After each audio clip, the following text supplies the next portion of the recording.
Welcome everyone to the Best Damn Podcast. I am your host, John Keene. As always, I would like to thank you guys for joining me. Ask that you please add, follow, check us out, Instagram, Facebook, Best Damn Twitter, The Real Best Damn. Hold on, I got a little noise here in the background. Twitter, The Real Best Damn. And make sure to hit that like, give us a thumbs up, leave a comment. Let me know what you guys think about tonight's show. I will be checking the live chat as well here on YouTube. Follow us on all the platforms. And if you get something out of tonight's broadcast, consider donating, supporting the channel. You can do that with the links in the description box down below, as well as in the chat, PayPal, Cash App, Facebook Messenger Pay, or by joining us over on Patreon. We really got an interesting one tonight. We're going to be looking at the transhumanism agenda, and we're going to be taking a deep fucking dive. This is going to be a deep dive. When I was putting this one together, one thing that kept kind of like recurring in my mind is a lot of the things that we've been hearing lately.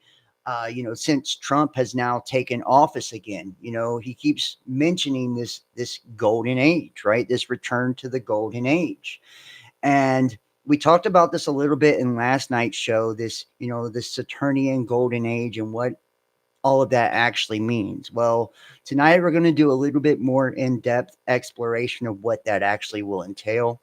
We're going to be talking about biotechnology, nanotechnology, 5G, 6G, AI, uh, Elon Musk and his connections, the Stargate project, and just all of it, guys. This is going to be really cool. And once you see it all kind of come together, I think you guys are going to be really happy with it and really glad that you tuned in. So let me go ahead and get the screen share.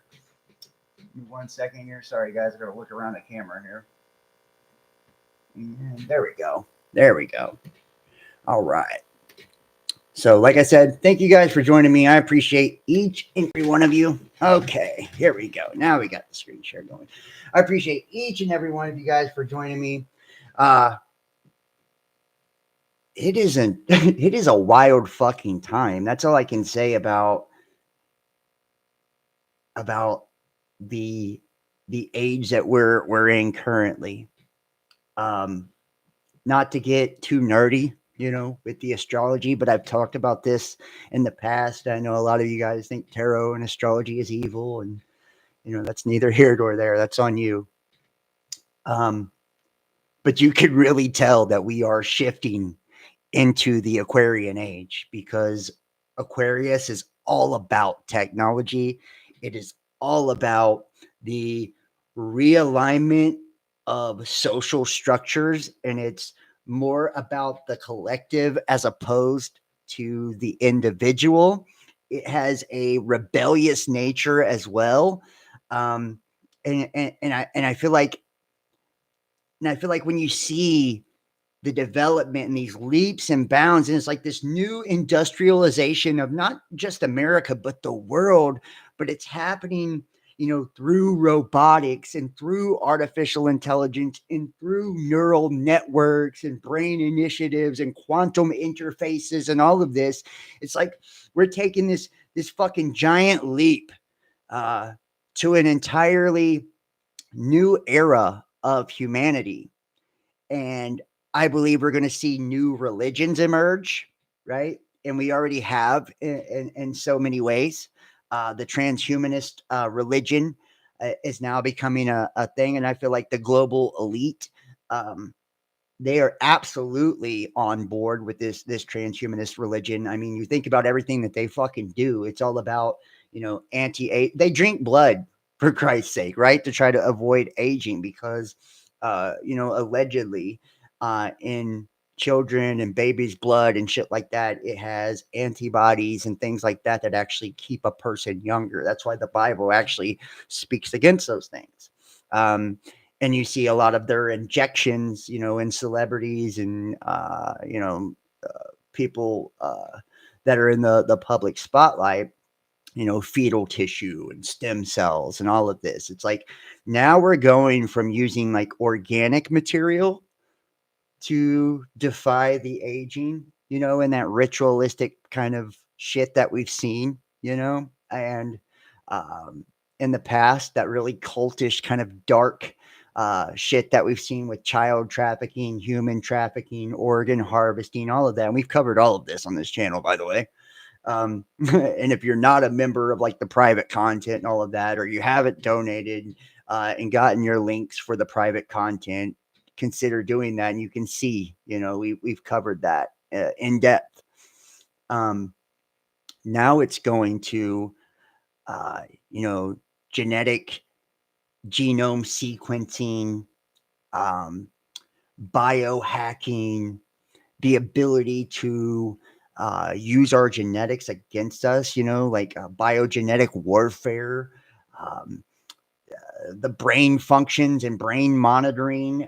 Even 6G has the ability to read our thoughts. I mean, it truly has become like a sci-fi fucking movie. I mean, it honestly has. So we're going to start off first with this clip here, and we're going to get it moving.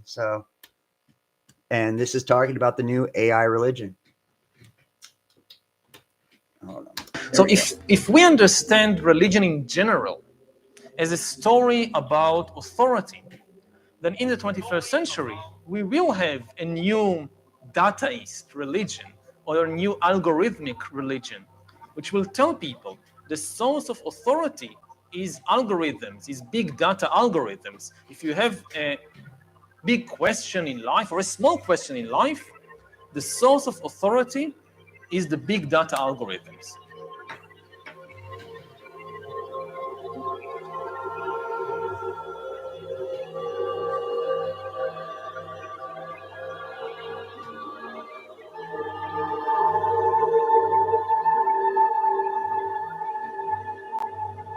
So actually you're saying that the ones who are owning the data or have access to the data are... Listen to this right here.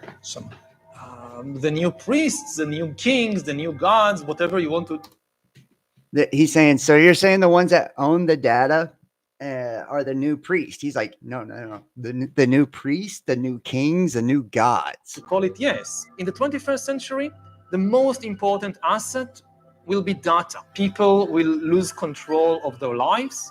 It will be much easier to manipulate people. The very meaning of human life is likely to change. How does a human life look like when all the important decisions are taken by Google? It just says, Google, what should I do? You know me better. So it could be a much more convenient and easy life for Hamlet if he just allows Google to take the decision for him. But what kind of life is it? We don't know. The most interesting place today in the world, in religious terms, is Silicon Valley. It's not the Middle East. This is where the new religions are being created now by people like Ray Kurzweil. And these are the religions that will take over the world. These are the religions that will take over the world.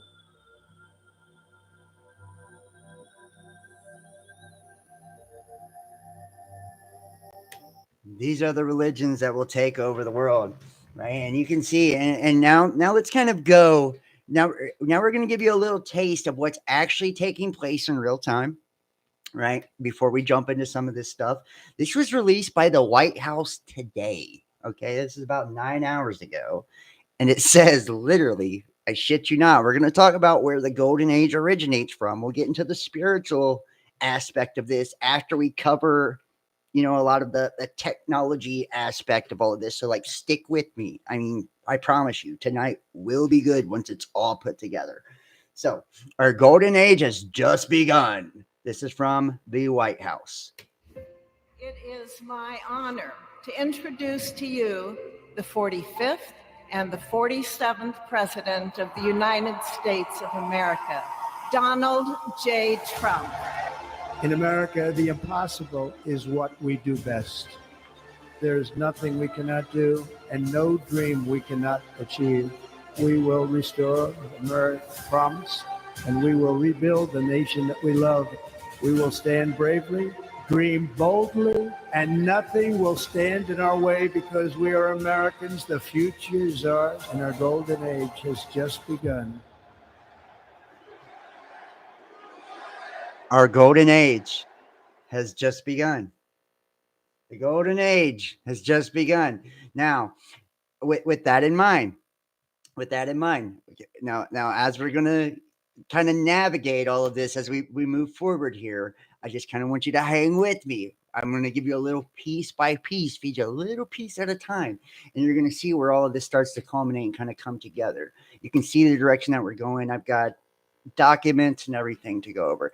Elon Musk now proposing his brain chip as a solution to the vast majority of diseases and brain issues. Remember, he was the largest donor of the Trump campaign. He's now bought Twitter. He's named it X. And we know that when he owned PayPal, that it was formerly known as X. X has that Saturnian connotation as well, right? X represents like planet X. X is the hex, right? Or the cross, right? The planet of the crossing or the transitional planet. Every time the ages end, this dark twin of the sun is allegedly brought into the orbit of, and not to get too far out there with, different schools of thought, but there is allegedly a dark twin of our sun that comes in and creates this conscious transition for mankind every 3,600 years or so. As these ages end during the precession of the equinox, and it culminates in chaos, destruction, right? And this is what created the deluge or the great flood at the beginning of the Piscean age, which was an age of water, right? And now we're seeing this representation of the X once again as he's bought Twitter, right? Supposed to be for free speech. But we're seeing now that Trump's entire regime has built up a whole gambit of power, right? This isn't the 2016 Trump, guys, right? Where it appeared as if the media, was besting him every day and making him look small, and he appeared to be powerless against the globalists. No. This ain't red tie, blue tie Trump. This is purple tie Trump, right? And he's worn purple ties when he spoke to the World Economic Forum, as well as on his inauguration day. And remember, purple represents a color of royalty. Even Elon Musk declared the king is back. This is the return of Nebuchadnezzar. This is the return of King Cyrus, to get biblical. This is King Trump, right? This antichrist type of archetypal figure that has now come in with an entire regime of powerful figures as well. We've seen the head of Google, Jeff Bezos. I mean, all of these guys, right? At his inauguration, all of Silicon Valley, the most powerful and the most richest men in the world aligned with him. This ain't 2016 Trump. And he's went from Operation Warp Speed, ushering in the vaccinations and all that shit back then, right? And we've seen the world drastically change at that point in time, to now ushering in the Stargate project with his co-pilot, Elon Musk. Yeah, I mean, I think we should be able to solve any problem over time that that is a result of, like if you think of the brain like a computer, effectively, like a circuit board or something like that, you can say like, if you were given a circuit board and there were some short circuits or some circuits that should be there but aren't there, if there's any missing, if there are any circuits that shouldn't be there, and some that are there but shouldn't, we can fix those. So basically, if it's kind of like fixing a circuit board. Now, if the circuit board is all melted, okay, it's going to be hard to fix a melted circuit board. You can fix the circuit board with a few issues, but you can't fix it if it's been melted. But the vast majority of diseases or issues, brain issues, I think are fixable with a Neuralink device.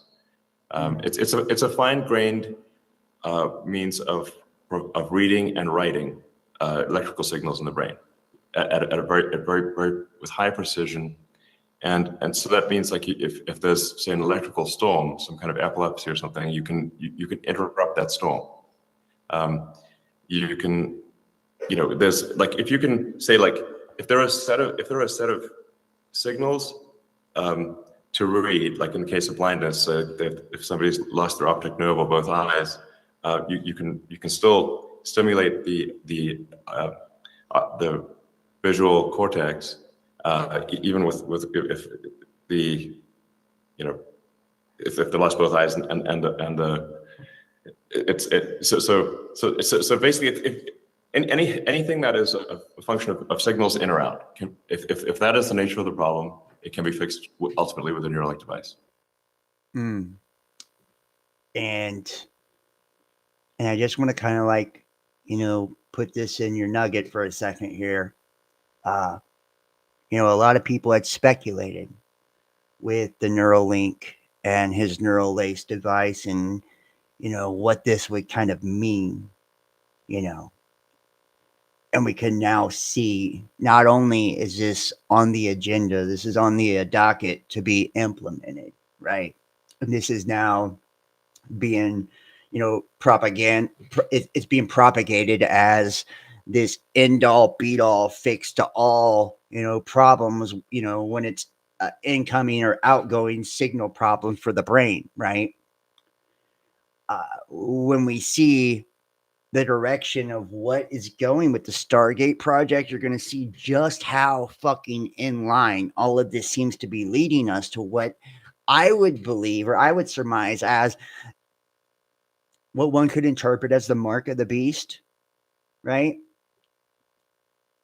And just kind of like using like COVID and the jabs and the graphene oxide and nanoparticulates and all of that was along with that, right? And I got to be careful on how I like word this because we are on a public platform still. It's kind of laid the groundwork or set up the foundation for where we are today and where we're going. This is like taking shit to the next level.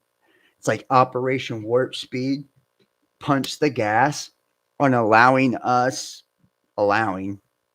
forcing, mandating us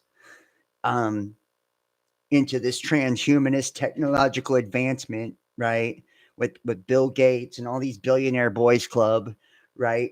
Putting their little 2 cents in, every one of them adding a little something extra into the pot. And it's like now we see Trump coming back in, in this Stargate project, really aligning to kind of like bring it all together. So I'm going to show you here. This is the mRNA. Let me see if I can find this real fast.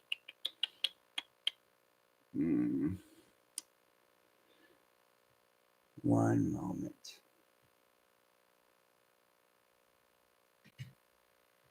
It's a video, so give me just a second. I think it's this one here.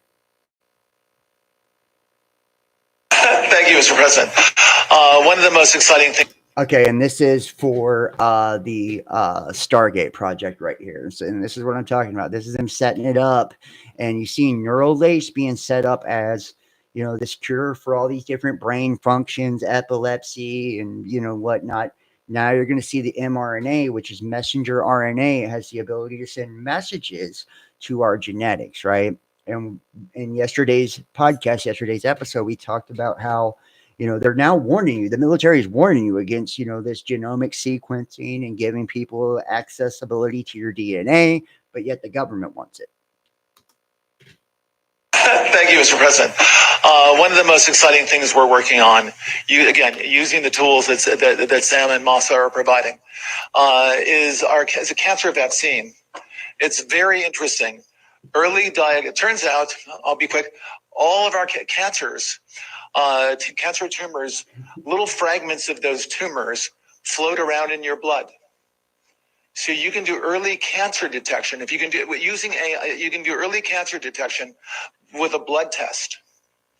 And using AI to look at the blood test, you can find the cancers that are actually seriously threatening the person. So we can, again, cancer diagnosis using AI has the promise of just being a simple blood test. Then beyond that, once we gene sequence, once we gene sequence that cancer tumor, which the government's you warning can you then against. vaccinate the person, design Which they're also warning you against. It's Alberta. What did we showed you yesterday? It was out of Alberta. It was like a commission or a committee that had come together, and they're also warning you against the jab too. So it's like they're saying, don't do that anymore, right? And then the military, our government, is warning you against the genetic sequencing. So, which both are being mentioned by Trump's big dog over here, right? a vaccine for every individual person to vaccinate them against that cancer. And you can make that vaccine, that mRNA vaccine, you can make that robotically, again, using AI in about 48 hours. So imagine early cancer detection, the development of a cancer vaccine for your particular cancer aimed at you, and have that vaccine available in 48 hours. This is the promise of AI and the promise of the future. You have whiskey? No, but I do have vodka.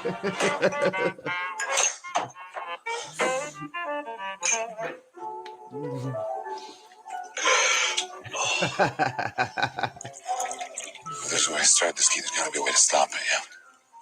Turn it off.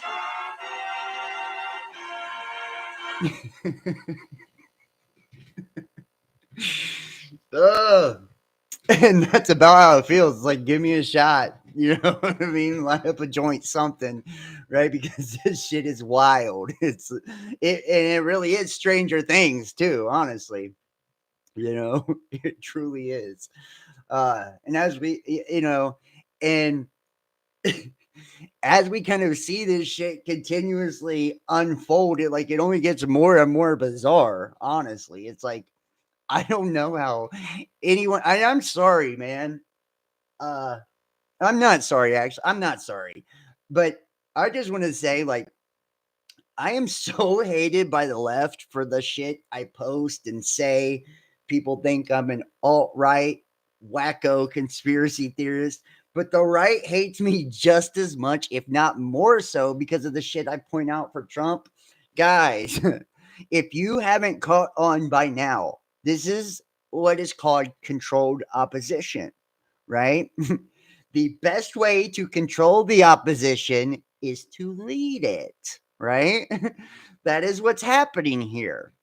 You don't have a guy that has been absolutely funded by Zionists, for the entirety of his career. He went bankrupt and fucking Zionists bailed him out in the 90s,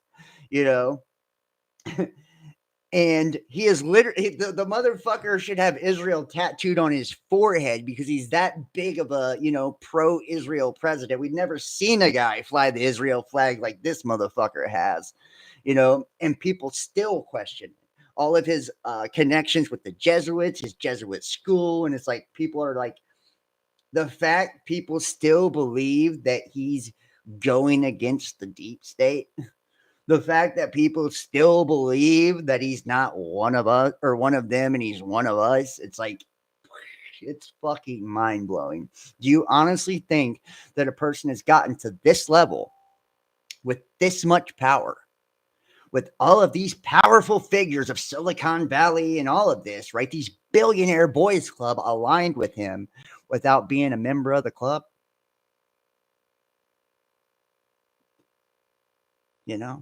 Honestly. And I mean, and I'm not talking to you from your little emotional state to where you can't think logically anymore because of the programming and mind control. I'm just saying, hey, let's cool out for a second, right?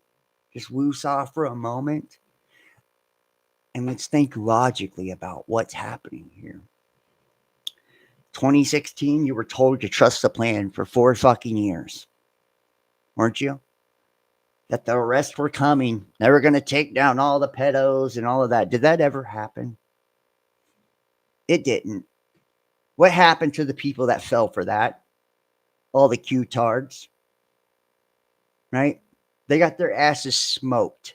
They got shut down, censored, right? Seditious conspiracy. That they were in trouble. They went to jail or deplatformed at best. Right? January 6th, right? One of the biggest false events we've ever seen in the history of the United States. What happened is he was calling and telling you to come out to that event. He set you up for the loo, right? Thousands of people went to fucking jail. And yeah, he pardoned them when he come back into power, but it's just to flex his muscles and show how much power he has this time around. Matter of fact, I believe the motherfucker actually is the one who put Biden in office. I think there was a coup d'etat back in 2016 and the military took over our government then, right? With Trump at the head of this regime.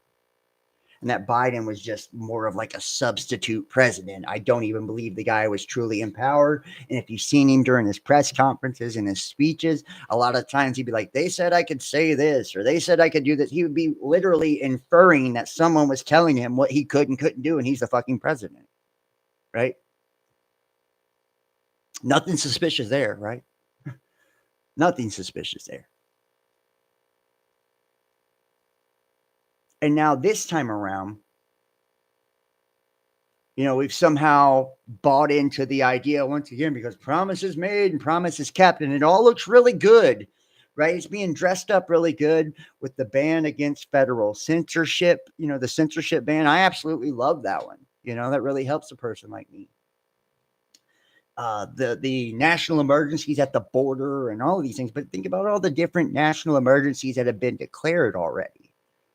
You know, it's just because we were really in such a distraught state that he needed to declare all these emergencies. No fucking way.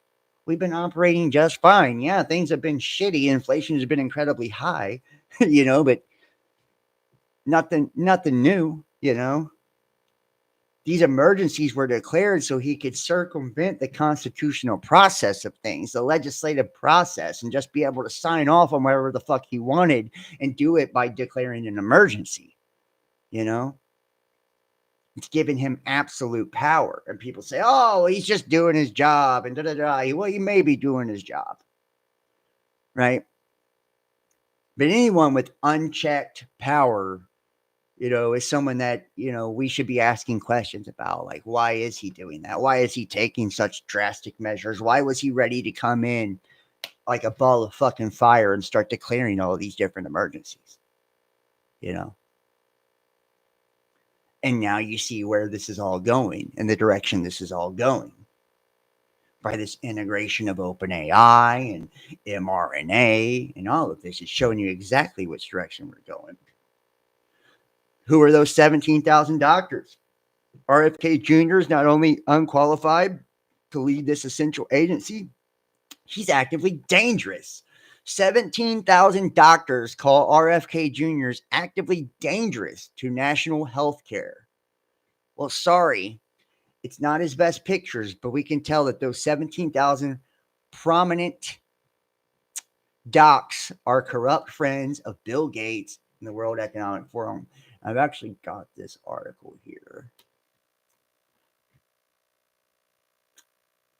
RFK Jr. is a danger to national health care and lacks the qualifications to lead the Department of Health and Human Services, more than 17,000 doctors said in a letter to U.S. senators. And I'll just be honest, I absolutely agree with this. RFK Jr. isn't a fucking doctor. You know, just because he's had it, you know, he's got the little throat problem and, you know, he's been injured by vaccines doesn't make him qualified to decide what's good for our health. The doctors are members of the Chicago-based Committee to Protect Healthcare, which represents 20,000 doctors and other medical professionals in the United States. It's like Bill Gates telling us about vaccines. It's like he's not qualified to do that either. So now RFK Jr. is qualified to, you know, run the healthcare. It's like, no, these guys are just politicians. The health and well-being of 336 million Americans depend on leadership at the HHS that prioritizes science, evidence-based medicine, and strengthening the integrity of our public health system. RFK Jr. is not only unqualified to lead this essential agency, Davidson continued, he is actively dangerous. Davidson and the 17,000 doctors supporting the letter urged senators to reject Trump's nomination of Kennedy as the HHS secretary, which won't happen. Nobody's going to challenge Trump. They have the House, Senate, all of it. The Republicans, you're going to see probably the cleanest 4 years of a presidency you've ever seen in your fucking life. Davidson and other doctors called Kennedy's nomination an affront to the principles of public health and said he has a well-documented history of spreading dangerous disinformation on vaccines and public health interventions. His views put millions of lives at risk, and his appointment is a direct threat to the safety of our patients and the public at large. Kennedy has criticized mandatory COVID-19 vaccinations and other vaccines and has been accused of spreading misinformation about vaccines and other healthcare practices. He has proposed ending the practice of adding fluoride to public water supplies and removing many food additives and preservatives from the nation's food supply, which I agree with all of this, by the way. So I just want to state that too. The COVID-19 shit, agree with the fluoride, agree with the food and water and all of this, the additives, preservatives, agree with. Our food is fucking illegal in 40 countries. Kennedy met with Democrat Party Senators Ed Markey and Elizabeth Warren, both of Massachusetts, to discuss their potential support or opposition to his nomination. Both senators have voiced their opposition to Kennedy's nomination. Kennedy also met with Senator John Cornyn, Republican out of Texas, to discuss his nomination, Politico reported. And Cornyn chairs the Senate Finance Committee, which must approve Kennedy's nomination before it goes before the full Senate for consideration. And you can guarantee he will approve that, right? He will approve that. Now, we got, and as we kind of move forward here, like I said, you're going to see. And what about this one, Gates? The quantum dot required for re-entry. The Bill and Melinda Gates Foundation has funded skin implants, microneedle patches that deliver permanent quantum dots. And remember, these quantum dots are actually, I believe it's luciferase bioluminescence that allows the quantum dots to actually be read, which is basically Lucifer, the light bearer. To deliver these permanent quantum dots to verify vaccination status, the author of the Gates-funded study noted the quantum dot markings and this mark, right, of Lucifer, right, this mark of Lucifer, the quantum dot, think about that, the quantum dot can detect with adapted smartphones for use in real-world settings. Quantum dot implants would be used as biological vaccine passports, where their detection in human skin would be required to enter grocery stores, restaurants, gyms, and to travel. That's more than demonic. And think about that too, right? This is what the Bible talks about when it talks about the mark of the beast. It says that they would be able to neither buy nor sell, right, without bearing the mark. And this mark, this tattoo, right, it'd be on the right hand or their foreheads. And I just want to kind of state that the forehead to me is the pineal gland. Right. And we can kind of look at, different symbolism with that. And I've talked about this in the past before, but I'll kind of give a little refresher. But how the graphene oxide has these magnetic properties, right? And for one, the largest electromagnetic field of your body is generated by your heart. So the magnetism pump from your heart is one of the areas that the graphene oxide would go to from these jabs, right? And that 6-foot radius that the electromagnetic field generates. And we know that the social distancing was about the 6-foot radius as well, right? And then the magnetic pole of your body is your pineal gland, right? Which is your spiritual antenna. So this mark on the right hand, which the right hand, you put it over your heart, right? The right hand represents your heart, right? Like the right hand of the heart of God. It's like, okay, so the right hand represents your heart and your forehead represents your thoughts. So it's like your mind and your heart. So, or it can actually be a literal interpretation too of like your heart and that. So the jab, in my opinion, would be more akin to the mark of the beast. But if there is more to come of this mRNA shit, and we know there is because they're doing it with influenza, they're now doing it with cancer and everything else. So this messenger RNA that has the ability to alter our genetics, right? Which essentially turns us into robots, right? Walking biological robots. these quantum dots, the way that they're able to be detected by the scans of smartphones and smart devices is through luciferase bioluminescence, right? Which is Lucifer, the light bearer, is where that word derives from. So the quantum dot would be used as biological passports, right? Detection in skin. So this would be the mark that allowed people to buy or sell. And you can see here, this is the patent, National Library of Medicine, biocompatible near infrared quantum dots delivered to the skin by microneedle patches record vaccination. And the abstract says accurate medical record keeping is a major challenge in many low resource settings where well maintained centralized databases do not exist, contributing to 1.5 million vaccine preventable deaths annually. Here, we present an approach to encode medical history on a patient using the spatial distribution of biocompatible near infrared quantum dots in the dermis. Now, the quantum dots are invisible to the naked eye, yet detectable when exposed to the infrared light. Quantum dots with a copper indium selenide core, and copper equates to Venus, which is also Lucifer as well. Just saying, it's a conduit for electricity, energy. And aluminum doped zinc sulfide. And that aluminum, once again, if we kind of like, barium and aluminum, a lot of people equate that to bale, right? And the aluminum does frontal lobe damage, which causes Alzheimer's, Parkinson's, juvenile diabetes. And this is what you also find in a lot of the chemtrails, right? That are, being disseminated across the sky by the planes, for this Operation Solar Shield, also by Bill Gates. And we showed another patent from Bill Gates yesterday, the cryptocurrency system using body activity data, which is essentially, this cryptocurrency using a social credit scoring system based on our body activity, right? So this internet of bodies, right, with something like this quantum dot to be able to register the body activity data, and then a social credit scoring system to determine how much worth you have in the crypto, right, based on your social credit score, right? And we can see all of this kind of happening, this whole digital ID and all of this.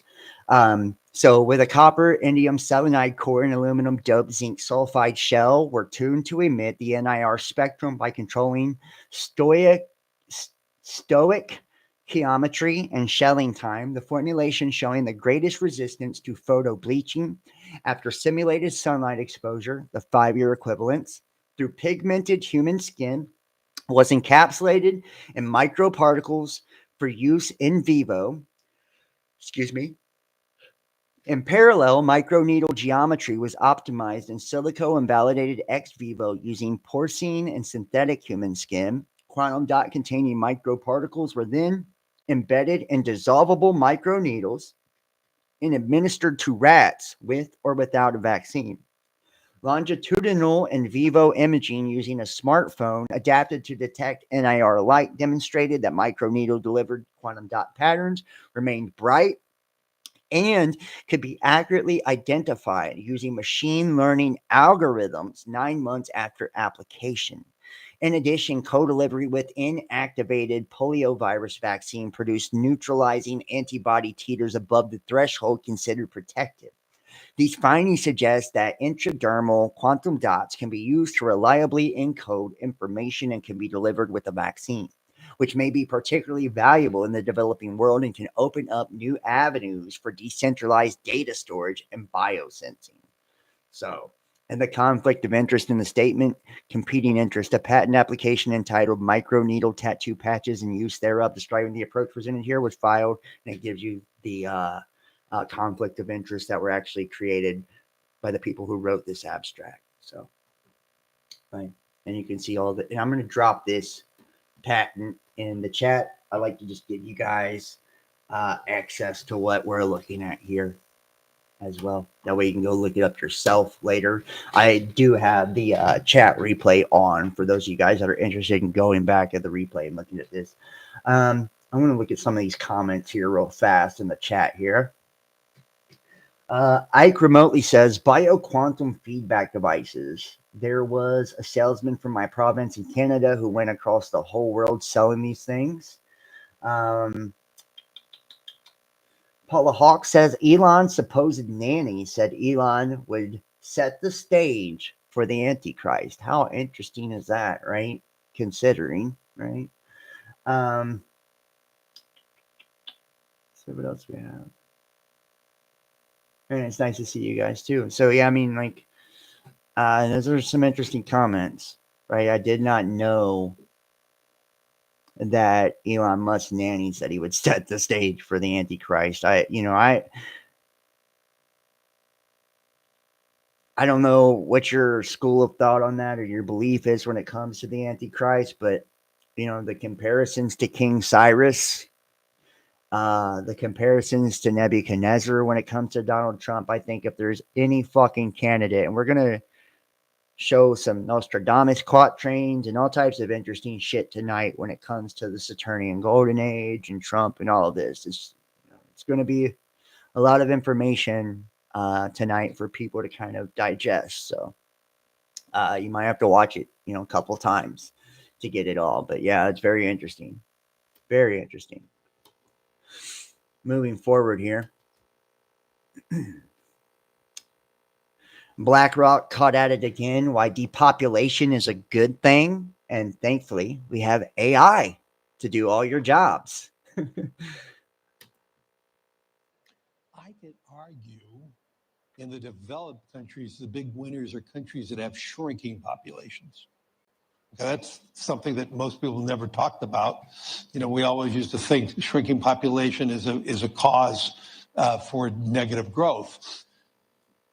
But in my conversations with the leadership of these large developed countries that have xenophobic immigration policies, they don't allow anybody to come in, shrinking unemployment, shrinking demographics, these countries will rapidly develop robotics and AI and technology. And if the promise, I didn't say it's going to happen, but if the promise of all that transforms productivity, which most of us think it will, we'll be able to elevate the standard of living of countries and the standard of living of individuals, even with shrinking populations. And so the paradigm of negative population growth is going to be changing. And the social problems that one will have in substituting humans for machines is going to be far easier in those countries that have declining populations. And so for those countries that have rising populations, the answer will be education, and so rapidly developing. For those countries that do not have a foundation of rule of law or education, they're going to be left. That's where the divide's going to get more and more extreme. And unfortunately, yeah. So you're hearing him say, BlackRock, and this is the World Economic Forum. There's been some absolute fucking dimes coming out of the World Economic Forum this time. I mean, there always is, but they're not hiding the shit anymore, guys. Like, the agenda is in plain sight. There is no mincing of words anymore. It's not just, back in the day, it was more of like, covert and, that hidden hand. And we've seen it, more or less like predictive programming and symbolism. And, you could kind of it had dual meanings. You could take things one way or another. Now there is no fucking mincing of words. There's no hiding the agenda. It is out in plain sight for all to see. They are not hiding what they're trying to do here. They're telling you flat out, right? And they're saying that, these countries that have these negative population growth, and think about it, a lot of the more developed countries across the world have negative populations now, right? Because sterility in men is 50%, right? In males, I believe now it's some crazy shit. More than a large population of females too. By the time they hit age 30, no longer have children, have chosen or elected not to have children or be married. We've seen, the attacks on the nuclear family, all of these different things, which is part of the 10-point plan of the New World Order, as written by Alice Bailey, right? Theosophist and occultist, in which we've also covered that in years past, discussing the 10-point plan of the New World Order and how, the state would raise the children, which is what we see now. People go to Head Start, Kindercare, all these different things before they even hit kindergarten. 3, 4 years old, they're spending 5 days a week with the state, right? So the state is raising children now, not the parents. Mothers are no longer encouraged to embrace their, their maternal nature, their feminine nature, and they work. They're more they have more toxic masculinity a lot of time than men do, right? We have a lack of masculinity in our society now with all of the beta males and, shit that we see now. We have this confusion of the genders, confusion of the sex, the promotion of sexual promiscuity, the destruction of religions and destruction of principles and morals. And I mean, you can go on and on and on, right? Like the things that have been done to undermine the fabric of society, because see, the family unit is what actually holds society together. See, a lot of people don't believe that, but it's actually true, right? The family unit is what allows a society or a community to flourish and be productive and to grow and all of that. And when you take that away, you no longer have the male at home to provide and defend and protect the family from outsiders, intruders, these invasive, tactics of programming and propaganda that we see being pushed down our throat day in and day out by the liberal media and by the right-wing conservative media as well, to be fair, right? It's either one extreme or the other. It's either extreme liberalism to the form of Marxist communism or extreme conservatism to the form of like a fascist nationalist, ideology. So it's like either way you kind of look at it, even those that are even in the truth community, it's like they have become so conspiracy minded that they believe nothing is real, right?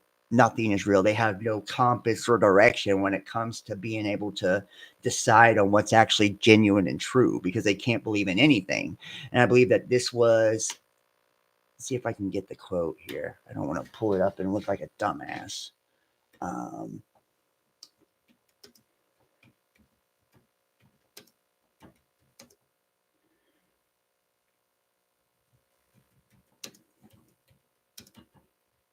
Let's see if we can pull this up. I'm trying to paraphrase it.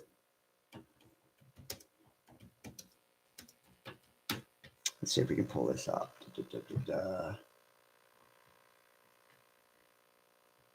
Okay, here we go. And we'll know our disinformation program is complete when everything the American public believes is false. And that's William J. Casey, the CIA director. So there you have it. We'll know our disinformation program is complete when everything the American public believes is false. And that is your CIA director that said that, right? So I'm just telling you, man, like they're right on track. And it's like even the people that consider themselves truthers or conspiracy minded, this is where they're at. They're spinning their wheels. They have no compass or, guidance. And with this, the mind control and the programming, especially the way that they use words, targeted words, neuro-linguistic programming by labeling people racist and xenophobes and bigots and anti-Semitic and, all of these different, transphobes and basically any derogatory term, because neuro-linguistic programming ascribes a negative connotation, right? It has a negative connotation to a word, right? That way, whenever you hear the word, it automatically invokes a negative emotional response. That way you dismiss the person that's being labeled with that. It's a character assassination is what it is, to try to undermine and discredit those who are speaking against the agenda, right? And people have used a lot of these words against me, whether they call me a fucking junkie, a psycho, a fucking schizophrenic. I mean, a million things have been called to me, xenophobe, a homophobe, right? racist, bigot, whatever, transphobe. I mean, and not all of those have been applied to me, but to all of us, right? And these words are used intentionally because they have that negative connotation. It's neuro-linguistic programming. And remember, neuro-linguistic programming, it's a practitioner that actually uses these things. So it is, in essence, it is a wizard, an occultist that has the ability to use word magic on people with these things to put it in the collective conscious to sway public opinion just by the use of certain words and phrases, right? And we see this through the disinformation and misinformation campaigns, right? Because these psyops that are running, these are long-term psychological warfare operations that are designed to completely change and sway public opinion, and not just that, public perception, right? In the way that we perceive reality as a whole, right? So, and kind of like moving forward here, and that's just the tip of the iceberg.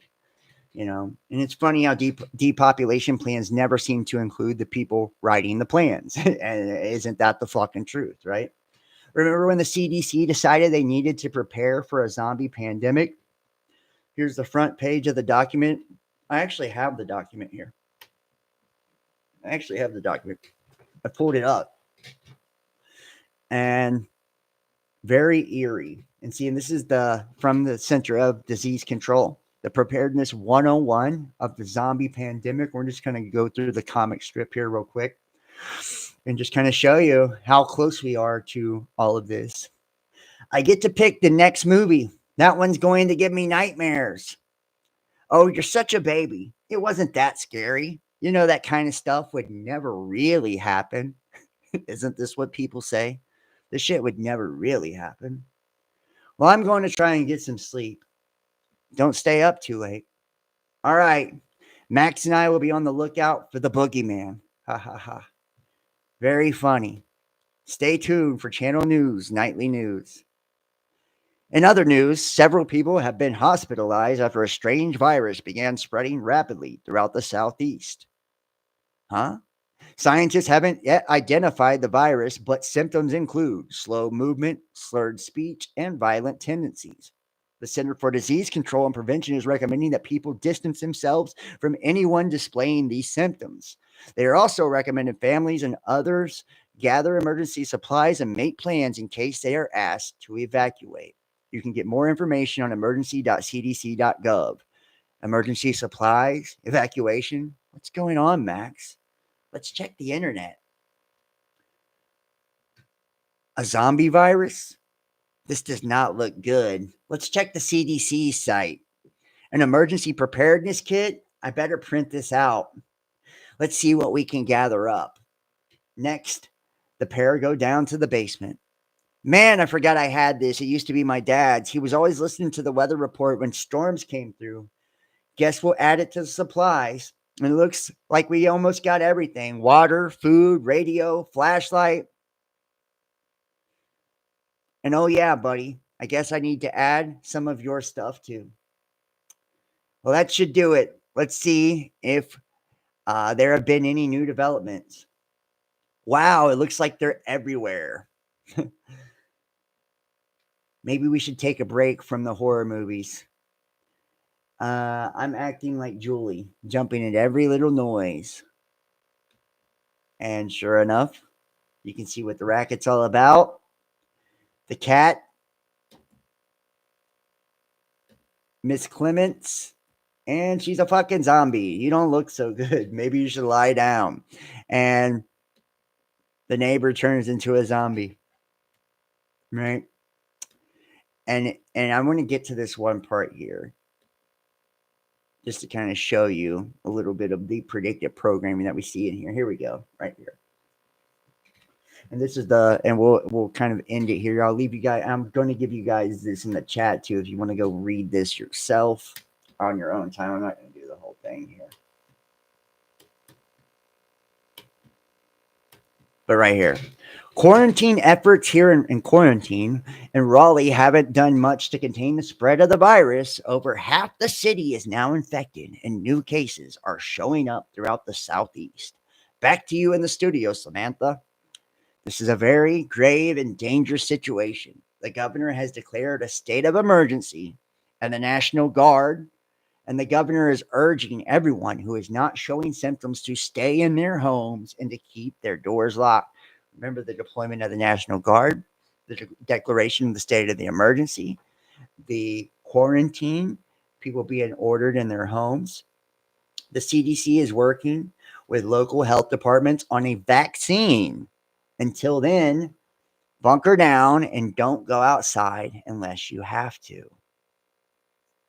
And right here, warnings have been issued for dozens of counties about staying inside and area hospitals being overrun. Is this sounding any bit familiar? Right? And where's the next one? They tell you where the virus actually coming from in just a moment.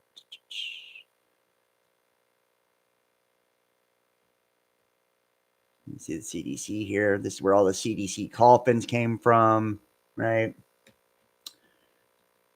They don't know where the source of it comes from. And here we go. It appears to be a highly mutated form of the flu. They've labeled it Z5N1.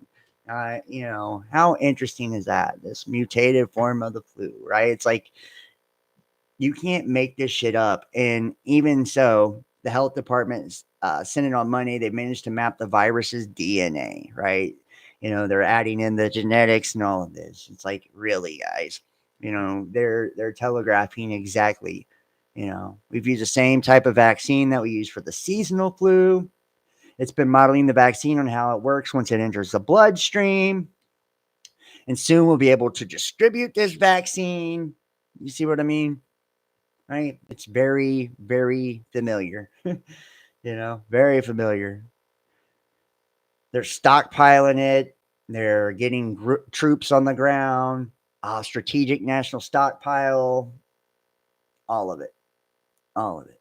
You know, very familiar. In case you don't remember what actually happened, right? The last time around. So I find it very interesting that they're bringing this back up, considering Bill Gates said we're due for another, right? Which, you know, he's a sack of dog shit, and you know we know why he said we were due for the first one. He made a lot of money off of that, you know. Honestly, when analyzing the current state of affairs, we are getting there closer and closer.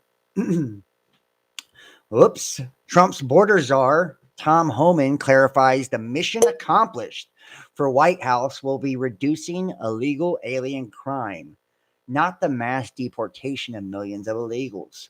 He further stresses that the deporting all illegal aliens is an unrealistic goal. Man, oh man. So what should people do who are seeking asylum? How do you do it? Go to the embassy, go to port of entry. Do it the legal way.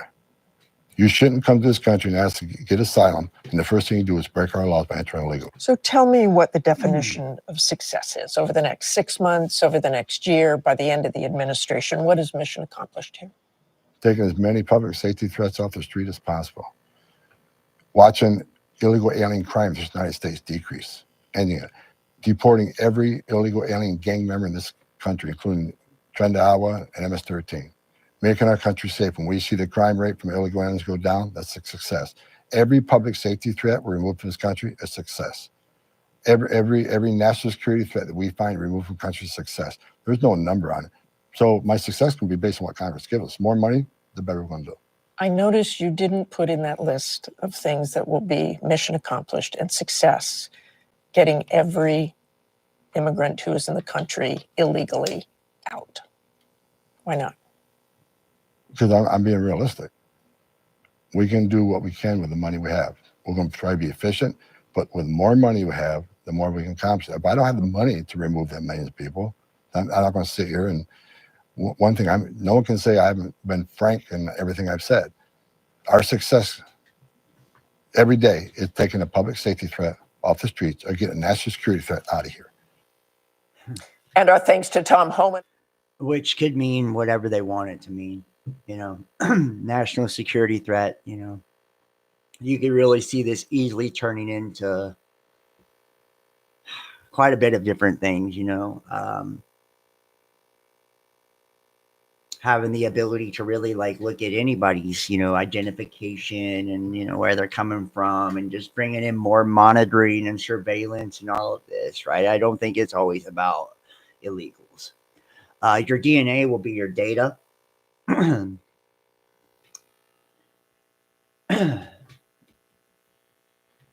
we see here DNA will be your data. Where's that? This is the wrong one. Hold on, it's over here. Is DNA the future of computer storage? Humans created just under 100 trillion gigabytes of data, and that volume will nearly double again by 2025. With this, the pressure to find innovative ways of storing is growing because traditional methods are bursting at the seams.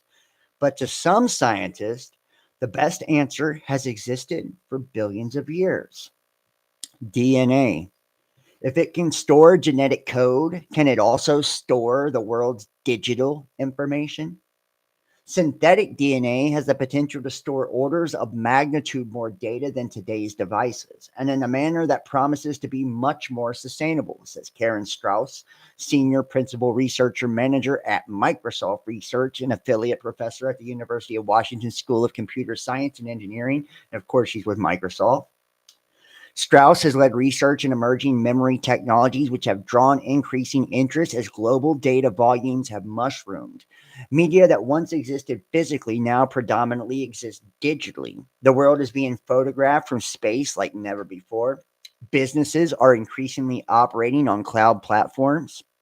Scientists are amassing massive research data sets, and the billions of connected devices and sensors that make up the Internet of Things are forecast to contribute nearly 80 zettabytes, meaning 80 trillion gigabytes by 2025. And it's not just the Internet of Things, it's the Internet of Bodies, right? When we look into the DNA being used for storage, to be all the way real with you. And that's where everything appears to be going. There's a particular question over where to store archival data, information that is inadequately accessed, infrequently accessed again after creation. Companies are incentivized to store rather than junk this kind of information. Partly that's because the public doesn't expect data to disappear. But a more significant driver is the rise of artificial intelligence and analytics. The more data you have and the higher quality it is, the more powerful your algorithms can be. And remember, algorithms being the new God, right? As we see in the first video. There are various conventional ways to approach this problem. Tape drives consume minimal energy, but accessing the data is slow and preserving it is costly. Solid state and hard disk drives are an appealing alternative because of their low access latency, allowing for prompt retrieval of specific data from storage. But because of these storage mediums have finite lifespans, they require the periodic transfer of data to newer storage media. This recurrent data migration process contributes significantly to environmental waste, as both hard drives and tapes are typically destroyed after use. Solid state and hard drives also require continuous power to maintain their storage and retrieval functions. Significant portions of today's archival data is stored in a vast data centers packed with them. Not only does this take up a great deal of physical space, but they also produce vast amounts of greenhouse gas emissions. And still, we can't build them quickly enough. The capacity of existing storage media is not keeping up with the ever-growing demand for data storage, says Strauss. This has ignited a search for more efficient storage medium, particularly for archival cloud storage. The idea of stashing digital information on synthetic strands of DNA has existed since the 1960s, inspired by the fact that DNA itself is a storage system. It is made up of chemical building blocks called nucleotides, each of which is composed of a sugar group, a phosphate group, and one of 4 nitrogen bases. Each of these nitrogen bases is identified by letters: A, adenine, T, thymine, G, guanine, and C, cytosine. And in order to sequence these nitrogen bases, that determines the biological messages in any strand of DNA. Digital information exists as binary code, and DNA storage works by translating its zeros and ones into sequences of those 4 letters. For instance, 00 might equal A, or 1 0 might equal G. Synthetic DNA can then be produced, which contains that sequence. This DNA can be stored and, at a later stage, decoded into text, say, or video. The appeal is that DNA can store massive quantities of information at a high storage density, around 1 exabyte, which is 1 billion gigabytes per cubic inch. DNA is also durable. It can last tens of thousands of years, and it doesn't consume vast amounts of energy. Quote, it would take billions of tape drives, the current DenSat commercial storage media, to store tens of zettabytes of information, says Strauss, whereas it would take the footprint of one small refrigerator if stored in synthetic DNA. Research into the idea has exploded in recent years. Various companies are developing the technology, some working on synthesizing or reading DNA, others on translating binary code into the DNA alphabet. In 2020, Microsoft co-founded the DNA Data Storage Alliance. Of course they did. Bringing together 41 organizations with the twin aims of realizing the potential of DNA storage and recommending the creation of specifications and standards to aid interoperability. And there have been proofs of concept. Scientists have already encoded books into DNA. And recently, a startup released a credit card sized device that can store a kilobyte in DNA form. For businesses, the potential rewards are significant. The global data storage market size was valued at $217.2 billion in 2022 and is projected to reach $777.98 billion by 2030. The emerging DNA storage market will hit $3.34 billion by 2030, according to one recent report.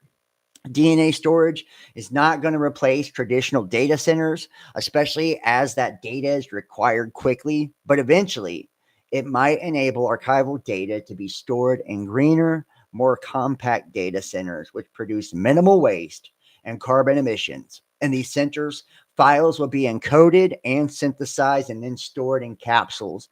To read them, a robotic arm will remove a capsule, read its contents, and place it back. And dude, I'm just, think about this. Think about what doesn't it almost, and I just want to, it kind of reminds me, the Yahweh, the YHWH, or, Yod Hey, Bod Hey, right? Hands nailed, feet nailed, all of that, the tetragrammaton, right? And they say that in Aramaic or Arabic, if you translate it, it actually goes from that to AUAI, right? Which AU in the periodic table represents gold, and then AI is artificial intelligence, right? And just kind of hear me out. AU, gold, and in spiritual and esoteric terms, gold represents spirit, right? Soul force, spirit, or the heavens. And then AI. So it's like the merging this God, right? Yod He, Bod He, or Yahweh, right? Jehovah. This God being the combination of artificial intelligence and spirit, right? And when we look at these epics looking back to the Anunnaki, those from the heavens came, and all of this, you see them having their wristwatches on, a lot of descriptions of them not only having these chimeric type of appearances being mixed with animals, but also being mixed with machine, right? That these are their technology, right? They had a vast capability when it comes to technological advancement. And when we look at all over the world, what we see within these pyramidal structures, right? Like the Great Pyramids of Giza and Tiwanaku, and just, you guys know all the ancient sites here. these pyramidal structures, the four-sided pyramid is ideal for the use of and manipulation of ferrofluid, which is magnetism, right? So the manipulation of magnetism, and as well as during this age, the prominent use of copper, which is a conduit for electricity. And a lot of these, including the Great Pyramid, was built as what appeared to be power factories, right? For hydrogen, which is water, right? We are 80% water. The planet is 80% water. So these factories that were in essence conduits for magnetism and electricity, and we live in an electromagnetic reality. We are electromagnetic beings in the manipulation of water, right? And then when we look at the things such as like the Vimanas and the Buddhist temples and all of the different temples over in the Middle East, and they have this staggered type of conical shapes on the top of them, which I'll show you guys a few images while we're looking at it here.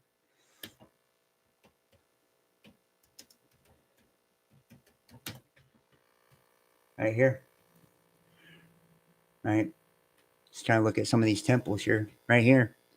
These are the same exact shapes on the inside of these structures that you see on the conical tips of stealth fighter jets for the radar for stealth fighter jets. Same exact matching shape, right? So I find that to be interesting. And like I said, on the pyramids as well.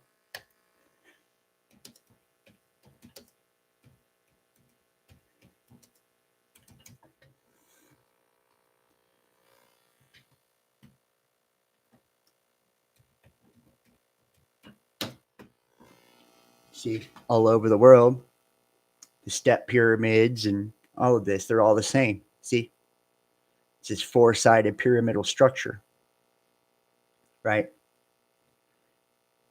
As well as this conical shape on the top of these cathedrals and all of this, right? And these temples. These are conduits for frequency is what they are, right?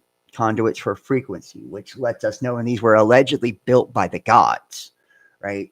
And the gods being the most ancient of the gods being the Sumerians, right? Or the Anunnaki, right? These, and I'll show you just kind of a depiction, and not to get too off topic here, but I believe that these gods were AI gods, right? And you can see, right?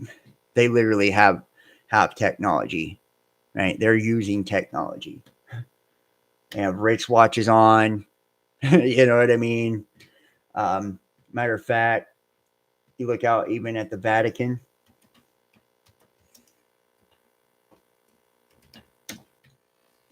See the sphere, right? This is some type of like gyro fucking, you know, dynamo oscillator.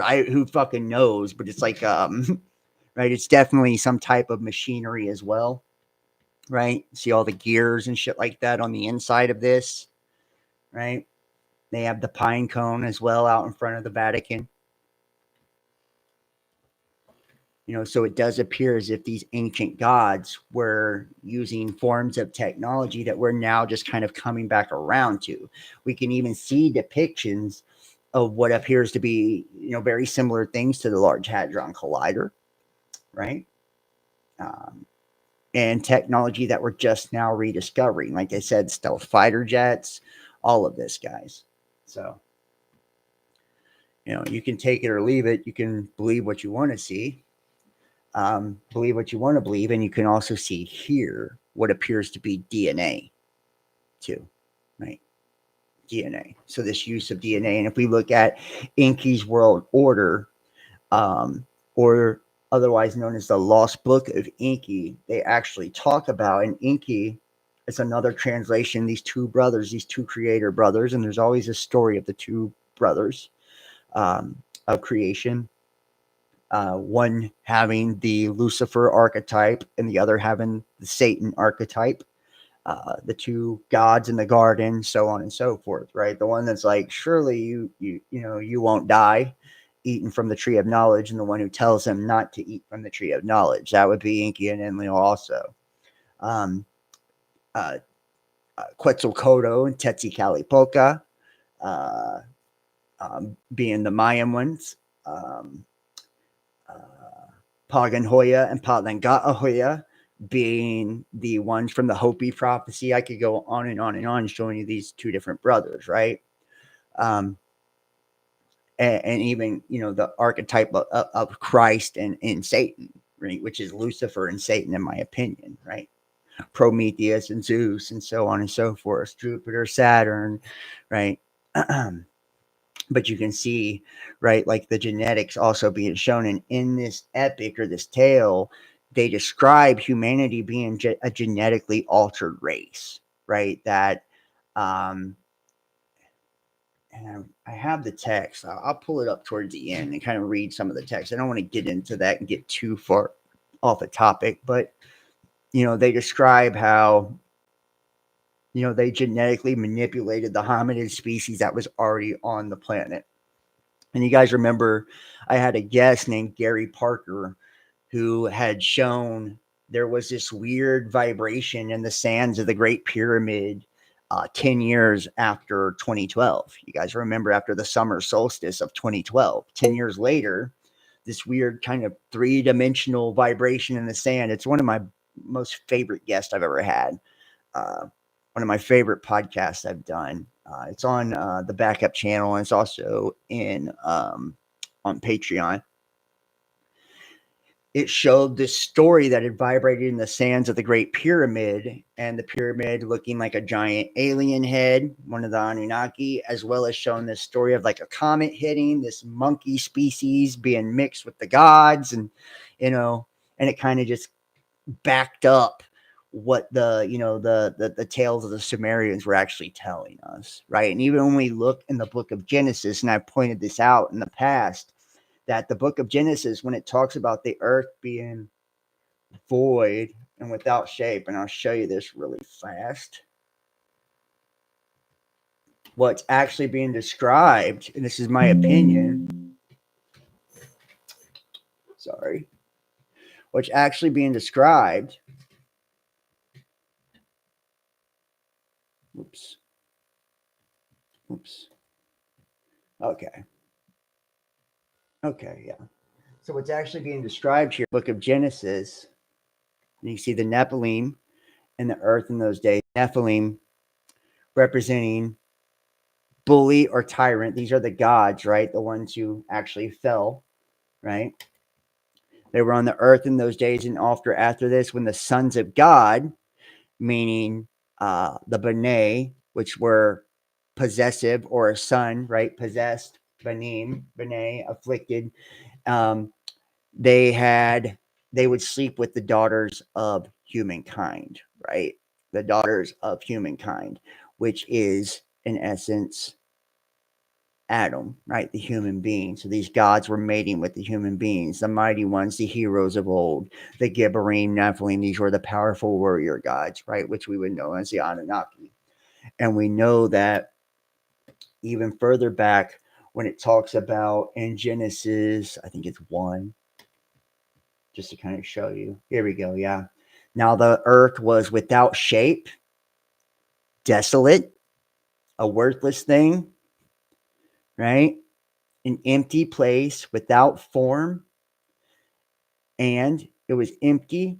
It's an indistinguishable ruin and darkness, meaning destruction. So when we were created in this epic of creation, there was already a destruction that had taken place, according to Genesis 1.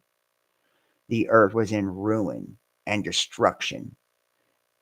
After this ruin and destruction, then the gods were mating with mankind. So this goes more in line with the tale of the Anunnaki, right?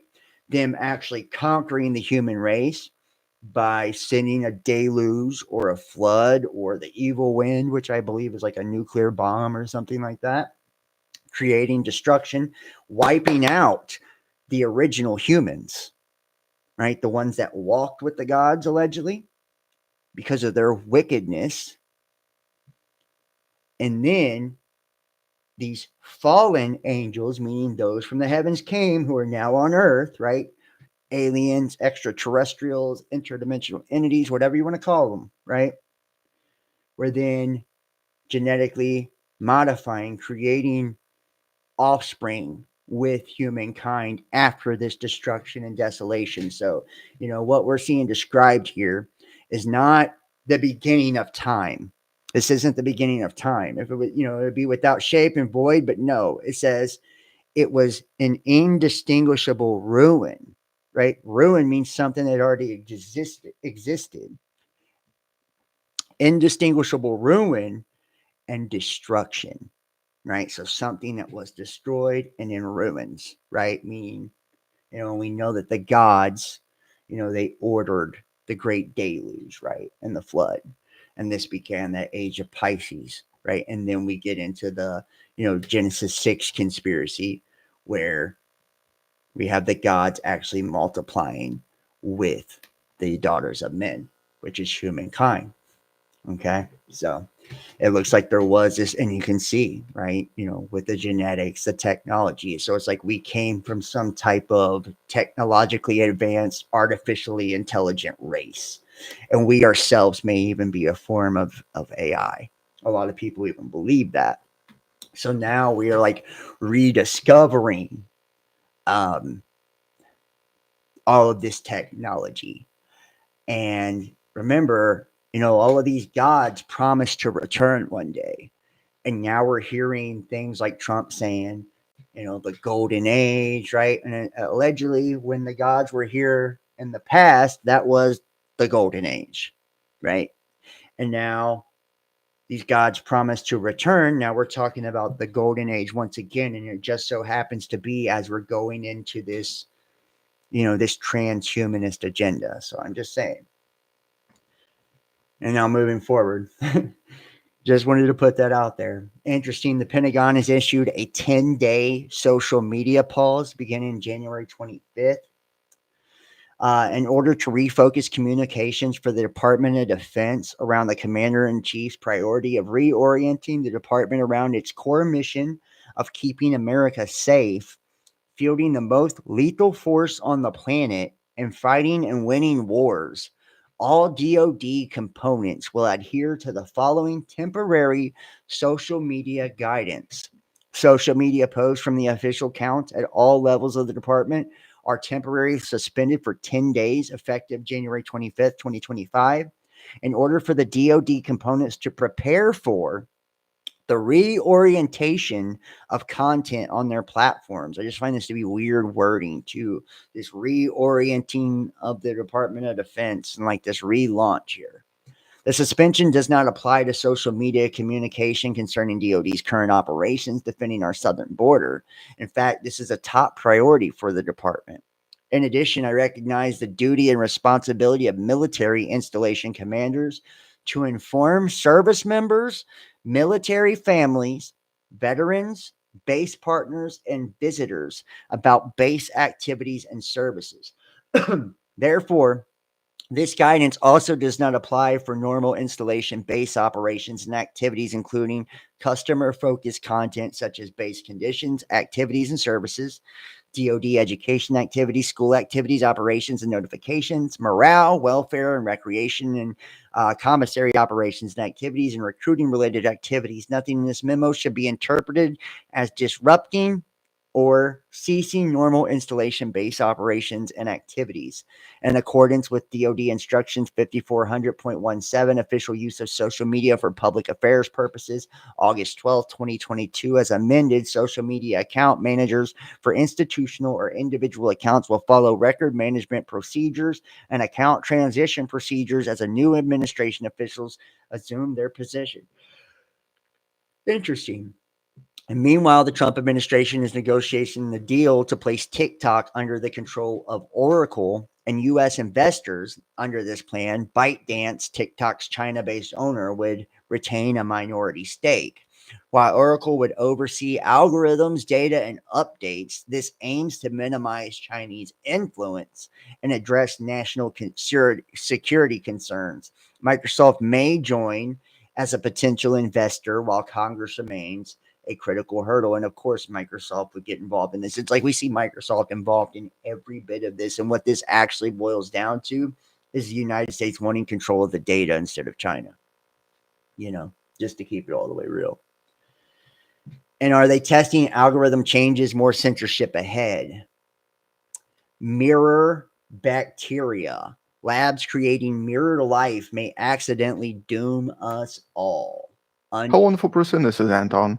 And today we're going to discuss a somewhat unusual, but also somewhat unnerving report that basically talks about potential dangers for what's known as mirror life, or specifically mirror bacteria. And though, as I described this to you, it might sound like some kind of a science fiction scenario, turns out Everything that this sounded like could actually be sci-fi an in this video. extremely dangerous phenomenon for the future of the planet, and something that a lot of scientists are now officially warning about. And here we're actually talking about something that would be a new extinction event if this ever became real. And so let's discuss this in more detail, but I guess let's start with the basics of biology first.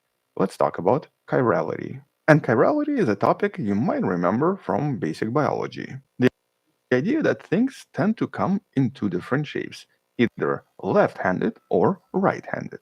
So basically, it's a type of an asymmetry that actually applies to a lot of different sciences, with the most famous example usually used in various biological and chemical classes basically being our hands. Both are a type of a mirror image. But this idea of handedness is particularly important in organic chemistry. And that's because mirror molecules usually form in equal amounts, but can actually have extremely different effects and functions depending on what they are. And today we have certain examples that are pretty well known. And one of the most famous examples is the molecule known as carbon, a molecule that a lot of university classes very often use as an example to prove this point. Carbon also comes as either left-handed or right-handed, and depending on the handedness, it can either smell like spearmint or a type of a seed known as caraway.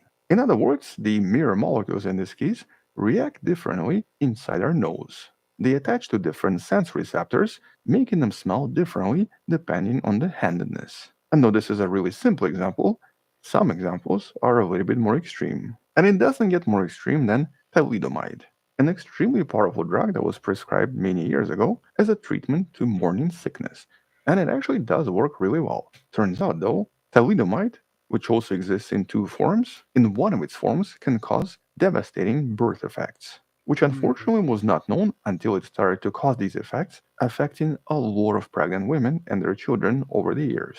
And so examples like thalidomide show us how extreme this can get and how in some cases handedness can be very dangerous. But also shows us that this is something we can physically create and something we can physically control. And while in the last decade, and especially in the last few years, this idea of generating mirror molecules, and specifically mirror peptides, has actually become even more popular. Here's one such paper from just a year ago, in January of 2024, that sequenced a mirror image of a very large ribosomal protein, with the technique in this case, in theory, potentially useful for a lot of medical reasons. Here's the example from this study. And so basically by creating a mirror image of a protein, it might become possible to create something that can actually function as some kind of a medicine or something that can destroy viruses and bacteria in our body without being... And think about that too, like the different peptides that you see now that have been created, digestive peptides and shit for weight loss and all that. That shit has become extremely prominent. Being detected by our immune systems,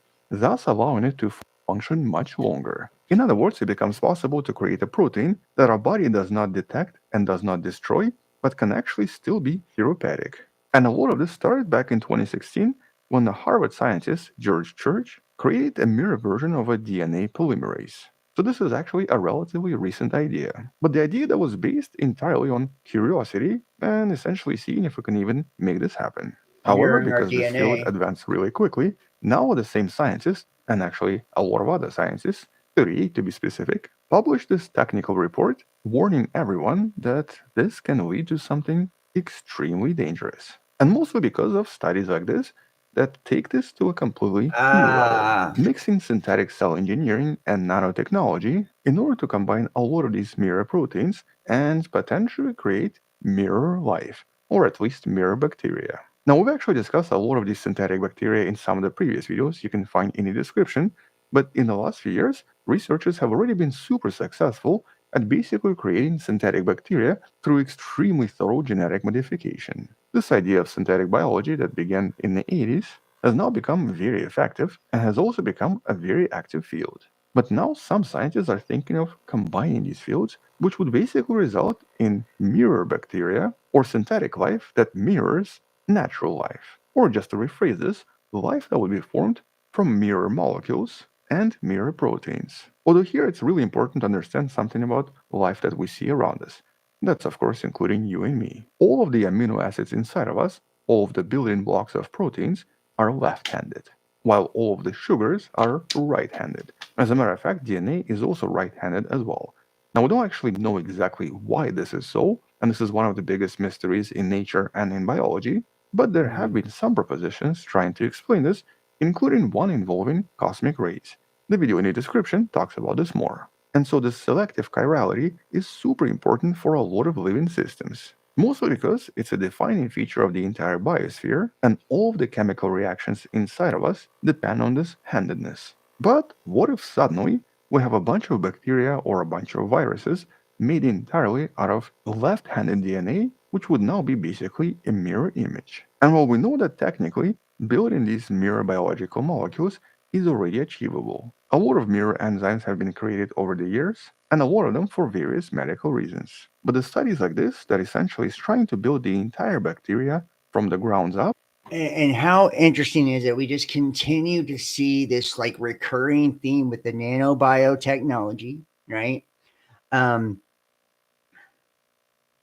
this modification of human life, our genetics, and all of this here on Earth. And it's like we appear to be going in an incredibly dangerous direction. And what this guy, if I'm gathering what he's saying with the left-handedness and right-handedness, if they're able to mirror these bacteria and they are left-handed instead of right-handed, what kind of effects would that have on those of us that are made naturally here, right? From these artificial, things that are being created. And even so, what type of life could they create from making it, inverse to what is already made here? By using these mirror molecules is literally what the scientists are trying to warn us about, because we don't know where this goes. If such bacteria were to be created, in theory, it could technically become completely immune to all immune systems on the planet. Wow. For example, if one were to get infected by such bacteria, our immune system would be completely ineffective against it and would not be able to evolve and adapt for millions and millions of years. And because here the molecules and the entire structure would be identical to a normal bacteria, it would function in a very similar way. And so if something like this were to escape from some kind of a lab out there, it could literally cause an extinction event. For example, nothing that eats bacteria usually would be able to consume this because... Wow. So essentially they could create biological weapons out of these mirrored bacteria, because if we are made, with the right-handedness in our DNA, and the sugars are made with right-handedness, bacteria is made with left-handedness, and you invert that,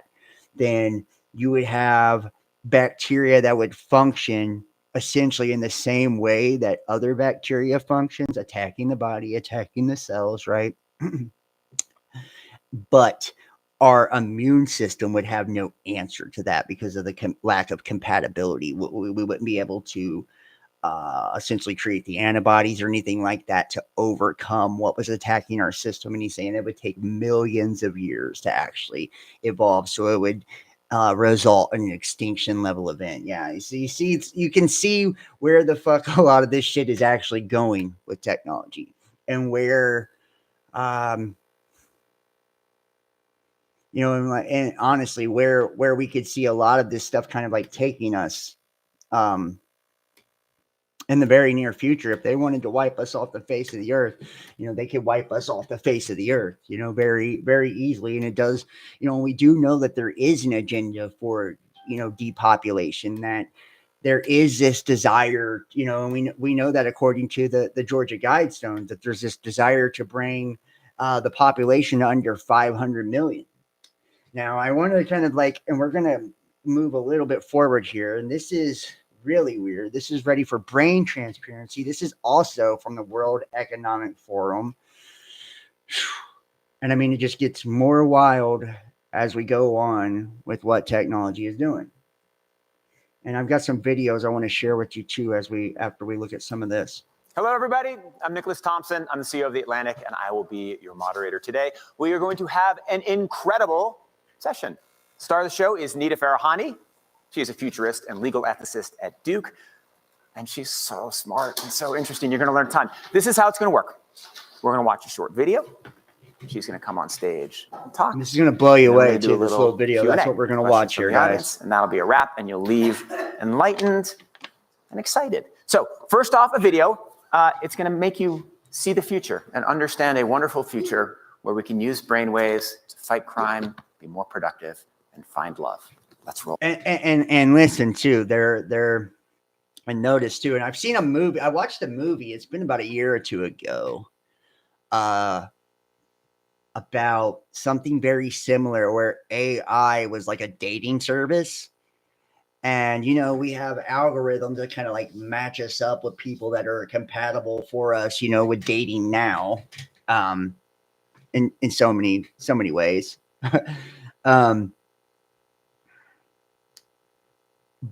It'll match it up based off of your interest and whatnot. Right. But I had seen this movie and, science fiction, and we know sci-fi is really just, what hasn't happened or unfolded yet. That was showing this dating service where it would literally AI was able to predict to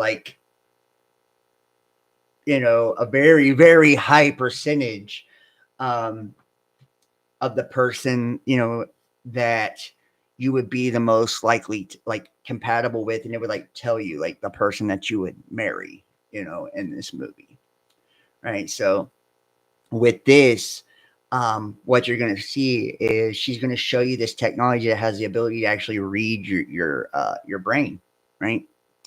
Oh. You're in the zone. Even you can't believe how productive you've been. Your memo is finished, your inbox is under control, and you're feeling sharper than you have in a decade. Sensing your joy, your playlist shifts to your favorite song, sending chills up your spine as the music begins to play. You glance at the program running in the background on your computer screen and notice a now familiar sight that appears whenever you're overloaded with pleasure. Your theta brainwave activity decreasing in the temporal regions of your brain. You mentally move the cursor to the left and scroll through your brain data over the past few hours. And I want you to think of how this would even take place, guys. Think about the cryptocurrency system using body activity data, right? Think about all the different things that we've just heard so far, right? And how somebody would have the ability through their brain to be able to scroll and move the cursor, right? And this kind of makes you think of the neural lace and all of this. You can see your stress levels rising as the deadline to finish your memo approached, causing a peak in your beta brainwave activity right before an alert popped up, telling you to take a brain break. But what's that unusual change in your brain activity when you're asleep? It started earlier in the month. You send a text message to your doctor with a mental swipe of your cursor. Could you take a quick look at my brain data? Anything to worry about? Your mind starts to wander to the new colleague on your team, whom you know you shouldn't be daydreaming about, given the policy against intra-office romance. But you can't help fantasizing just a little.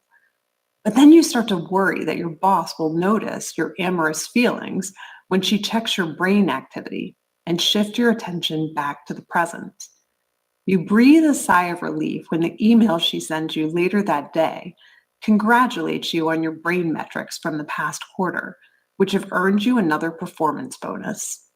you head home jamming to the music with your work-issued brain-sensing earbuds still in. When you arrive at work the next day, a somber cloud has fallen over the office. Along with emails, text messages, and GPS location data, the government has subpoenaed employees' brainwave data from the past year. They have compelling evidence that one of your coworkers has committed massive wire fraud. Now, they're looking for his co-conspirators.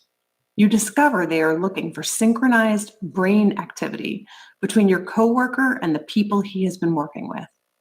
While you know you're innocent of any crime, you've been secretly working with him on a new startup venture. Shaking, you remove your earbuds.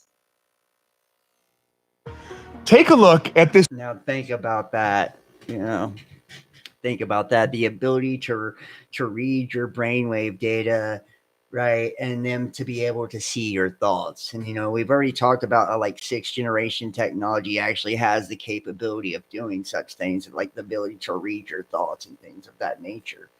And we can see this, right? And this is how I've heard that when we look at like our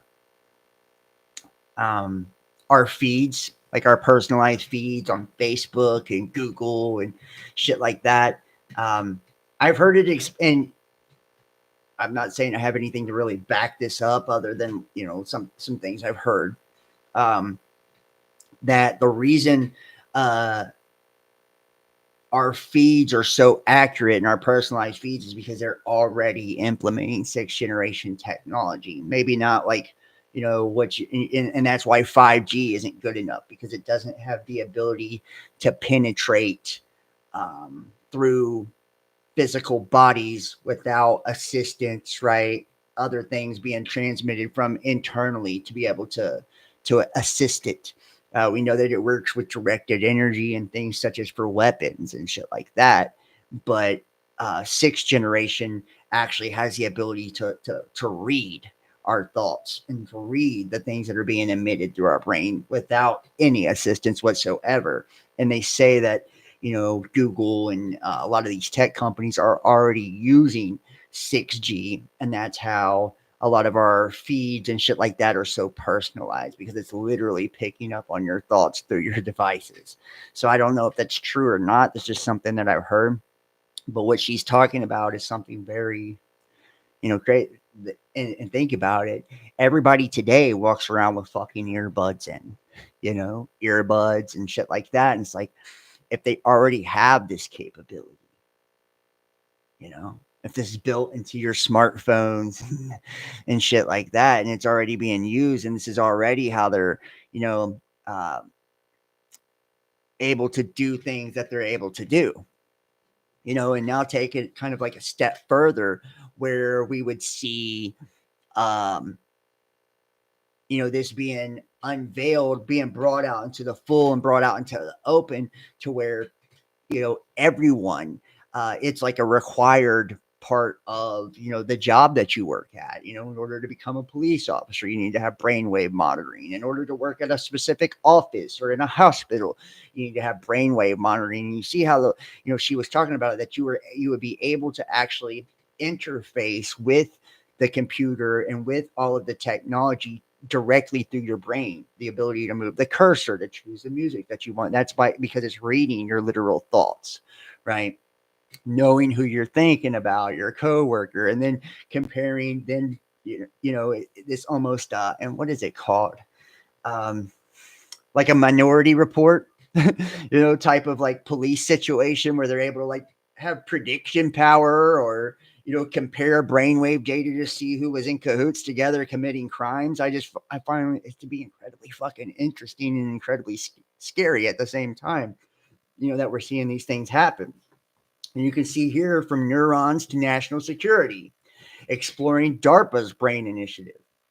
In the relentless quiet quest to maintain superiority on the global stage, the U.S. Defense Advanced Research Project, DARPA, and remember, DARPA through the DoD has been a part of all of this. The brain initiative, the jabs, right? The nanoparticulates in the sky, the launching of the satellites, the 5G all of it. All of it, guys. Every bit of what you see going on in this battle for the mind and controlling of the mind, and what we've seen in the video at the very beginning of this, talking about how, you know, people would be able to be their thoughts controlled and everything, you know, remotely. That the tech giants would be the new gods of the future. In this relentless quest to maintain superiority on the global stage, U.S. Defense Advanced Research Project, DARPA, has once again positioned itself at the forefront of technological innovation in the defense and warfare. DARPA's latest venture, the Brain Research through Advancing Innovative Neurotechnologies Initiative, symbolizes a significant leap towards understanding and harnessing the most formidable organ in the human body, the brain. This initiative isn't just about enhancing the cognitive capabilities of military personnel, it's about transforming the very essence of modern warfare and defense strategies. The genesis of a new battlefield, the human mind. The Brain Initiative is an ambitious program aimed at unraveling the complexities of neural functions and enhancing human cognitive abilities, particularly under the extreme pressure of warfare. By integrating advanced neuroscience with cutting edge computing and engineering, DARPA is pioneering developments that could redefine the traditional paradigms of military training, decision making, and psychological resilience. And we're going to look at some of the documents about, you know, the military's involvement in this. We're going to take a look at some videos with robotics involvement in this and all of this in just a moment. Imagine a scenario where soldiers are not only equipped with the latest weapons, but are also enhanced with superior mental faculties that enable them to make rapid, precise decisions in the chaos of combat. This could dramatically improve the effectiveness of operations and the strategic capabilities of the U.S. military, ensuring continued dominance in an increasingly uncertain world. The mechanics of brain-computer interfaces at the core of this initiative are brain-computer interfaces, BCIs, which represent a revolutionary leap in technology. BCIs work by detecting neural signals through various methods. And this is kind of like what we just talked about, right? From non-invasive techniques like electroencephalography, EEG, to more direct invasive measures. These signals are then decoded using sophisticated algorithms, translating the brain's intent into actionable commands. This technology has the potential to move cursors, operate robotic arms, or even integrate with systems controlling environments such as complex as modern battlefields. And we just, like I said, we just heard that, right, with the World Economic Forum. Future horizons, AI and direct brain-to-brain communication. Looking ahead, the integration of BCIs with artificial intelligence promises to spawn new capabilities, such as neural decision support systems. These systems could provide military commanders with real-time cognitive support, offering optimized strategies and outcomes based on a fusion of live data and historical analysis. Moreover, the concept of synthetic telepathy or direct brain-to-brain communication could revolutionize covert operations, allowing for silent coordination among units without the risk associated with conventional communication tools. We've already seen shit like this, guys. Targeted individuals experience a wide variety of this. Not only do they experience directed energy weapons and things of that nature, but they also experience what's called V2K, voice to skull, right? Or the voice of God in their head. It's the same type of capability here. The road ahead, as DARPA continues to push the boundaries of what's possible, the Brain Initiative is not just about maintaining a tactical advantage, it is about setting the stage for the next era of military capability, where the battlefields may be as much about as neurons and synapses as they are about bullets and drones. In conclusion, DARPA's Brain Initiative is more than just a program. It's a pivotal element in the future of national security. With each breakthrough, the U.S. not only reinforces its legacy of technological dominance, but also prepares for a future where warfare and defense are defined by cognitive supremacy and technological innovation. The stakes are high and the implications vast as we step into a new era where the mind is both the battlefield and the weapon. See, it's like we continue to kind of, and like as we continue to hear the wording of, you know, this fucking this golden age that Trump keeps talking about, right? This Saturnian golden age. You're kind of getting, more of an idea of what that actually means, right? More of an idea of what that actually means, what this golden age actually will mean for all of us, guys. So, and I find this to be incredibly interesting, honestly. The more we learn, the more the crazier it gets. And we'll get into the golden age in just a moment. I'm actually going to pull up a couple of videos here. Where is it at?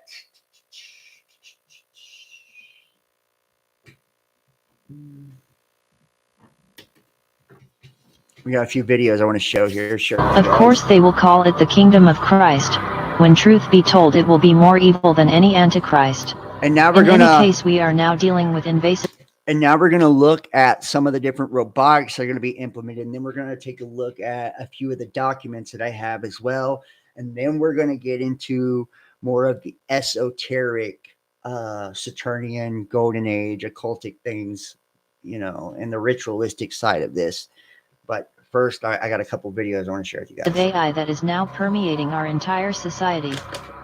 Regardless of how cute you may think Thomas the Train is, the subtle reality is to subliminally implant the image of artificial intelligence into our minds. At first I thought only the locomotives in that show had faces, however every machine they depict has a face upon it. I have seen images of Thomas before, but I didn't know that every train car Thomas was pulling also had a grayish face upon it. I now realize this is depicting the Internet of Things, a world where literally everything is plugged into the smart grid. This face is symbolizing artificial intelligence. Some people think this stuff looks cute, but I think it's gross. This is showing our future world run by the AI smart grid. Even newer kids' movies like Cars and Planes are based off this AI agenda. This image with the robots about sums it up for me. By the way, does this face remind you of anything? Because to me it looks like the moon. In fact, it's literally the face of the moon depicted in the old Farmer's Almanac. It's ironic that they actually run this train through the Amish community, subliminally implying that no place is beyond the reach of the smart grid. Ultimately, that is what the Great Reset is all about, namely the establishment of a universal smart grid where all machines communicate with each other through the Internet of Things. Several generations of kids have been indoctrinated to accept the machine city of the future. Even the Jetsons was a subliminal program to prepare people for the coming AI smart grid. They depicted smart watches, flat-screen television, and robots in the home. With a track record like that, it makes you wonder who is writing the script.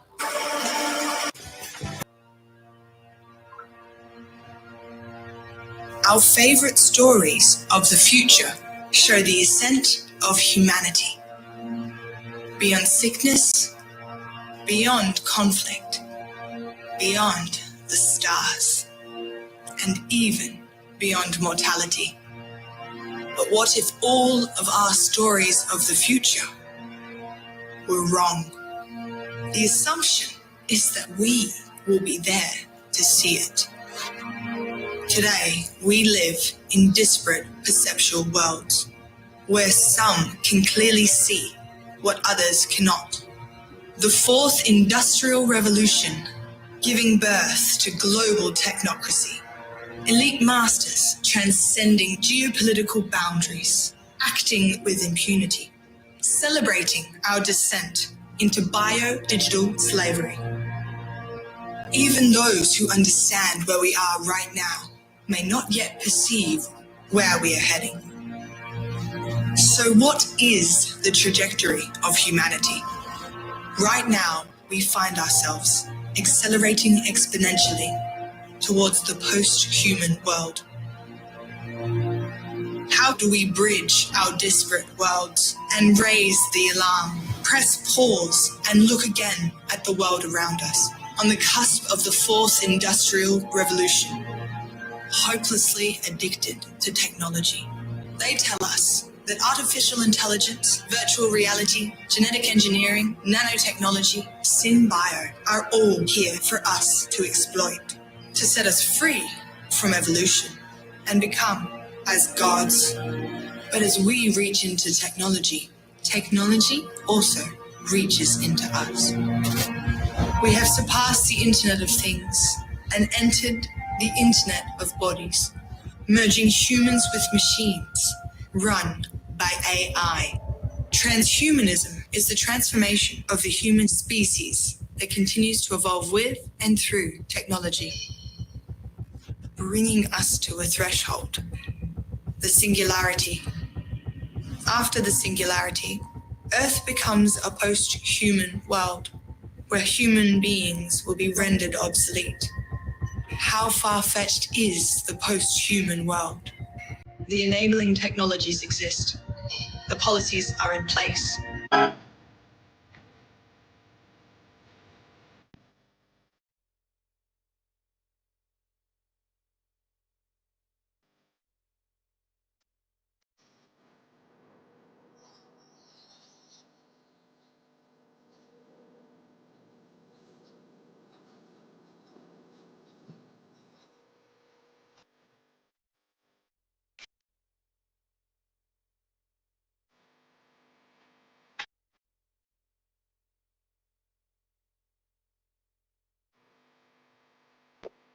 Look at that. That is fucking crazy.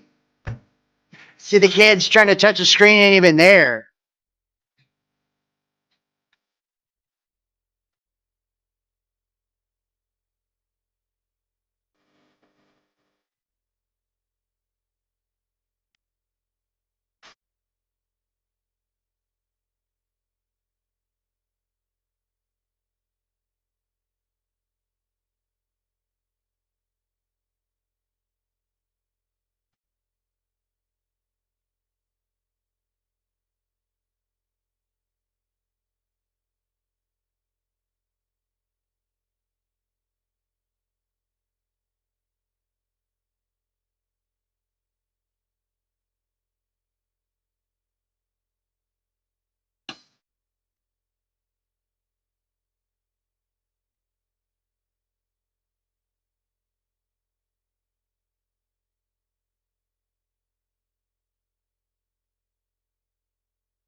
I mean, wow, you know. I think it was, to me, it's the most disturbing part of all of it isn't the robots have the ability to blow your fucking head off or any of that. It's toddlers and babies and shit. They literally didn't even have anything in their hand, but their brain is so hardwired to having a device, right? Which we know it lowers IQ. We know it fucks with brain function. We know that. That's proven, right? And they're sitting there in their sleep and shit, right? And we wonder why we have all these, weird, degenerative brain defects now within our youth. We know that the heavy metals have a lot to do with that. That are in our food and in our water supply, which, one good thing about RFK, he's going to go against, fluoride and the additives and shit like that are being placed in foods, which we know, the food here in America is outlawed in fucking 40 different countries. You get, and they call it pop in Ohio, but if you get soda, here in the United States, and then you get soda, which is weird saying that because I call it pop. In England, they have different ingredients, right? And I mean that's just a lot of different foods because of the all the different synthetic weird shit that we put in our food here and the heavy metals that we put in our food here. And I think it's called. Let's see if I can find this. Probably gonna be hard to find.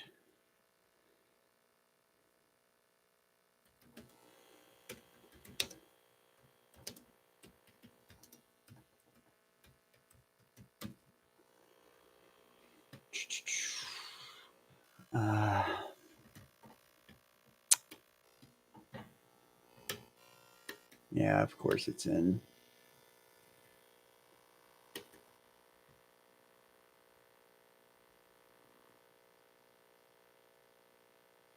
Yeah. Okay. I can't see that. It's too small for me. These, if you guys know what I'm looking at here, the protocols here. There's a specific letter. You guys, if you guys know what I'm talking about, there's a specific letter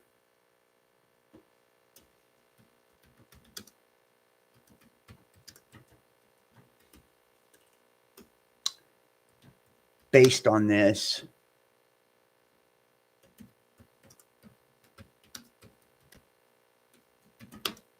I forget the official name of it.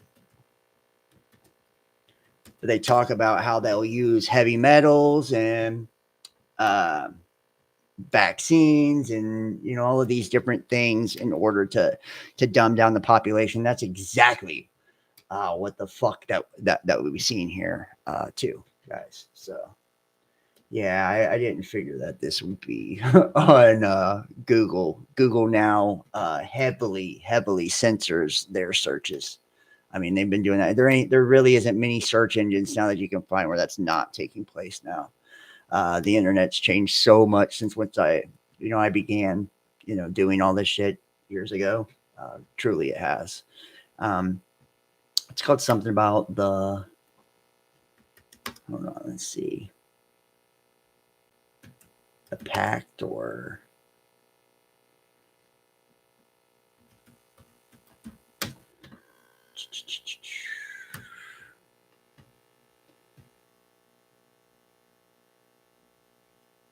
I'm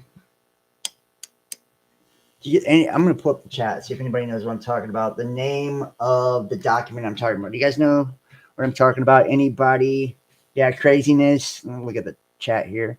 Nice to see you, Amy VR, Chrono Crucified, BDP, Ike Remotely, Paula Hawk, Graceful Heart. Nice to see all you guys in the chat. And if you're watching in the chat too, live on YouTube, make sure to hit the thumbs up for me. That just really helps with the algorithms, and it gets more people in our chat, and it's more people for you guys to engage with, more people to watch. So it's good for everybody. Craziness. The parents don't know the grip technology has on kids, says Ike Remotely. Absolutely. Absolutely. And if you guys seen they have fucking advertisements and shit now on Facebook talking about lawsuits against gaming companies, showing the kids throwing temper tantrums and shit like that. It's I feel bad for the generations coming up with the grip that technology actually has on them. And if anybody in the chat knows the letter I'm talking about, it's called something. It's a what is it? It's called the pact or the agreement. It's something. It's something akin to the protocols of the elders of Zion, and it talks about how they are putting heavy metals in the jabs and the food and all that. If you guys know what I'm talking about, please let me know. But because I would have to know the specific name of it to pull it up. I know I've been kind of all over the place, but isn't it insane to see how widespread all of it really is, right? All of it truly is. We're going to watch one or two more videos here, and then we're going to get into the occult part of this, and the ritualistic part of technology and the golden age. Let's see. Here we go. Smart dust. Yeah. So, okay. So like I'm saying here with the smart dust too, I want you to kind of just, think of all of this. Let's take a look at this. Operation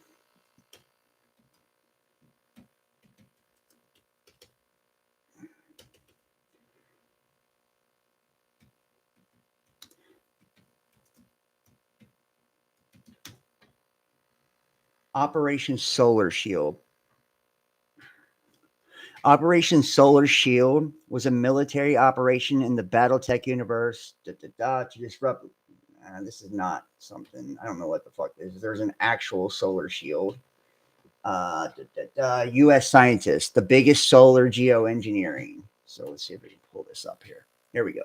U.S. scientists launched the world's biggest solar geoengineering study research program will send aerosol injections, and I want you to think of the smart dust, into the Earth's upper atmosphere to study the risks and benefit a future solar tech fix for climate change. Remember, all of these agendas, they always amount to safety and security, climate change, some sort of virtue signaling, just all of this, right? U.S. scientists are set to send aerosol injections 20 kilometers up into the Earth's stratosphere in the world's biggest solar geoengineering program to date. The study of the potential of a future tech fix for global warming.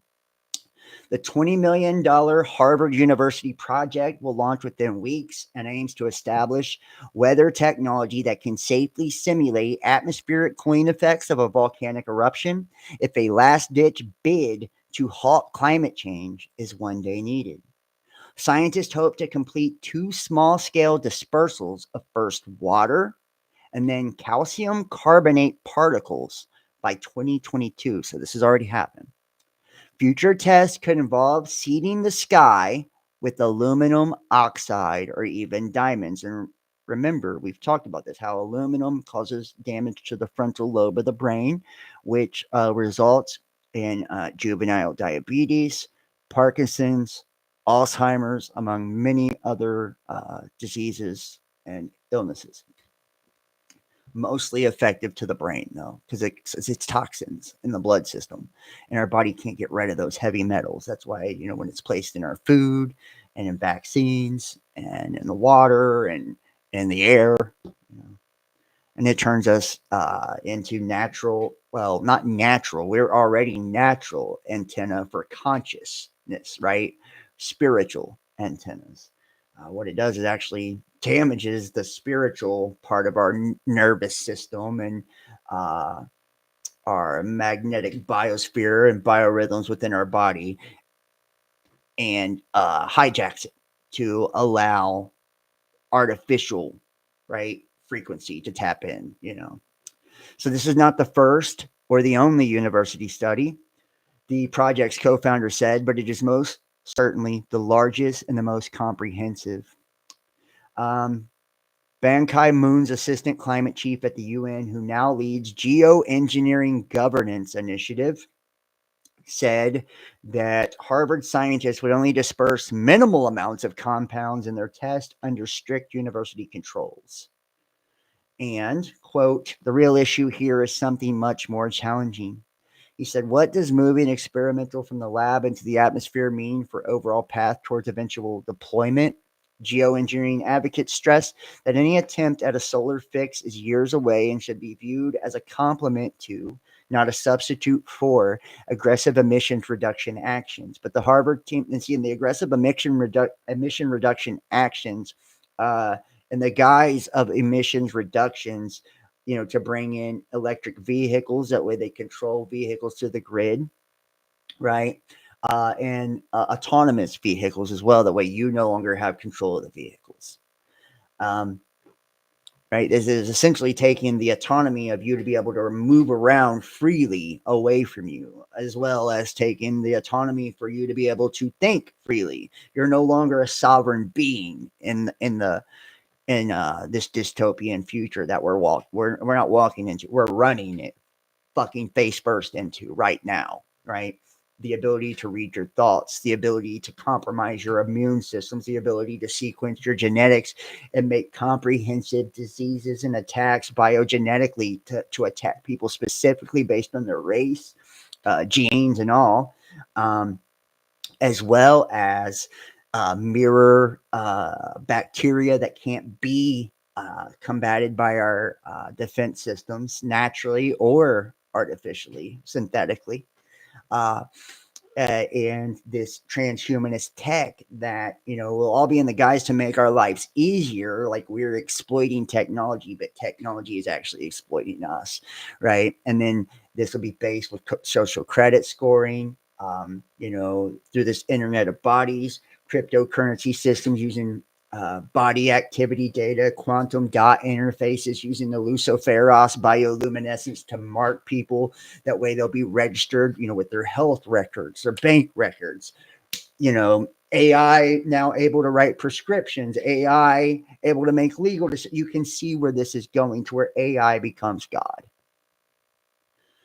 Now, some senior UN climate scientists view such developments with alarm, fearing a cash drain from a carbon mitigation technologies such as wind and solar energy to one carrying the potential for unintended disasters. Kevin Trenberth, a lead author for the UN's Intergovernmental Panel on Climate Change, said that despair at sluggish climate action and the rise of Donald Trump were feeding the current tech trends. Isn't that interesting? And this is, years ago. They're saying the rise of Donald Trump fed the current tech trend, and we've seen him come into office. Remember, he came into office in 2016. We've seen Operation Warp Speed, right? Now we're seeing the Stargate project. Okay. But solar geoengineering is not the answer. Cutting incoming solar radiation affects the weather and hydrological cycle. It promotes drought, it destabilizes things, and could cause wars. The side effects are many, and our models are not just good enough to predict the outcomes. Natural alterations to the Earth's radiation balance can be short-lasting but terrifying. A 1991 Mount Pinatubo eruption lowered global temperatures by 0.5 degrees Celsius, while the Mount Tambora eruption in 1815 triggered Europe's year without a summer, bringing crop failure, famine, and disease. A Met Office study in 2013 said that the dispersal of fine particles in the stratosphere could precipitate a calamitous drought across North Africa. Frank Koch, the Harvard atmospheric sciences professor leading the experiment, said the deployment of a solar geoengineering system was a terrifying prospect. Said that he hoped would never have to be considered, and at the same time, we should never choose ignorance over knowledge in a situation like this. If you put heat into the stratosphere, it may change how much water gets transported from the troposphere to the stratosphere. And the question is, how much are you creating a domino effect with all kinds of consequences? What we can do to quantify this is to start with lab studies and try to understand the relevant properties of these aerosols. Stratospheric controlled perturbation experiments, SCOPEX, are seen as critical to this process, and the first is planned to spray water molecules into the stratosphere to create a 1 kilometer long and 100-meter wide icy plume, which can be studied by a maneuverable flight balloon. If lab tests are positive, the experiment would then be replicated with a limestone compound, which the researchers believe will neither absorb solar or terrestrial radiation nor deplete the ozone layer. Bill Gates, that motherfucker, and other foundations are substantially funding the project, and aerospace companies are thought to be taking a business interest in the technology's potential. And notice Bill Gates and Microsoft have been mentioned in every single one of these technologies we've seen, as well as the World Economic Forum, Donald Trump, and Elon Musk. The program's launch will follow a major conference involving more than 100 scientists, which begins in DC today. Solar engineering journey from the fringes of climate science to its mainstream will be sealed at a prestigious Gordon Research Conference in July, featuring senior figures of the National Oceanic and Atmospheric Administration and Oxford University.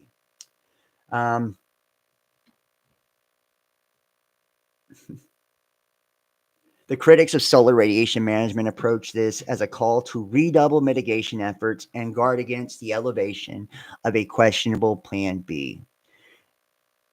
And Plan B, being, isn't, they're calling it Plan B. It's like Plan B for humanity, right? It's appropriate that we spend money on solar engineering research, but we also have to aim for 2 degrees Celsius for climate mitigation and act as though geoengineering doesn't work, because it probably won't. Right? And geoengineering will fuck us up. Our genetics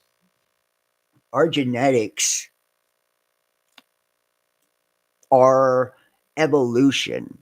And we know this, right? Science has discovered this, that every time, and I've talked about this, when we look at the soil records throughout the different ages, right? Our solar cycles, for one, they affect our lifespans. They affect our brain activity and brain function, and they affect consciousness, right? So by solar activity, solar maximums, solar minimums, and we know that the sun has cycles, 11-year cycles, 200-year cycles, so on and so forth, right? And these cycles affect how long we live, how short we live, how intelligent we are, how much activity and the capabilities of human beings based on solar activity.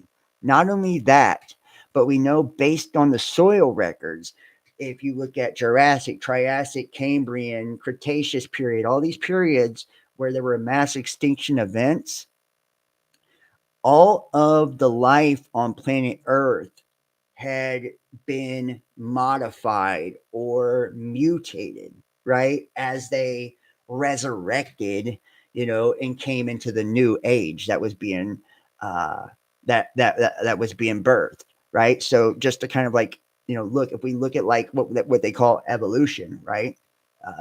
I don't believe evolution happens in slow, minuscule, minute little leaps. I believe it happens basically, very drastically, and when we go through this precession of the equinox and these large cycles, astrologically, we have these kind of like mass die-offs and mass extinction events, and these coincide with solar maximums and these massive solar cycles, like these pinnacle solar cycle events where solar radiation is absolutely, it's insane, which has the ability to mutate our DNA, right? And because of that mutation is taking effect, we're being essentially prepared for the next cycle and under the new sun, right? That's in the new conditions that we're going to be existing in during the new cycle, right? And solar records show these cycles, human records show these cycles, and soil records show these cycles. And this is kind of like how it is. So if you're blocking out the sun, you're essentially stopping evolution. You're essentially affecting brain function. You're affecting our lifespans. We need the vitamins and things that are produced by the sun as well to live. Everything on the earth depends on the ecosystem from the sun. The sun is essentially giving us the cosmic information that we need to grow as conscious beings. So, it's a very dark and sinister agenda that we see as everything moving to this very artificial, synthesized dark age of total world domination and totalitarianism governance, world governance, right? Which they believe will be this utopian society, but it's really this dystopic future where all the peasants, the peons, are oppressed by big tech. And big tech essentially has privatized governance and all of this. And they reign like these oligarchs and kings over us. They'll live forever. They'll have unlimited power. They'll exploit technology to their advantage while we're exploited by technology into servitude and slavery. Right. So they'll be able to read our thoughts and anything, kill us remotely, just anything they want to do, And people can, you can call that fucking sci-fi if you want, but that's absolutely the direction that we're going, man. Where are we at here? Yeah, I got one or two more videos, and then we're gonna get into the golden age shit.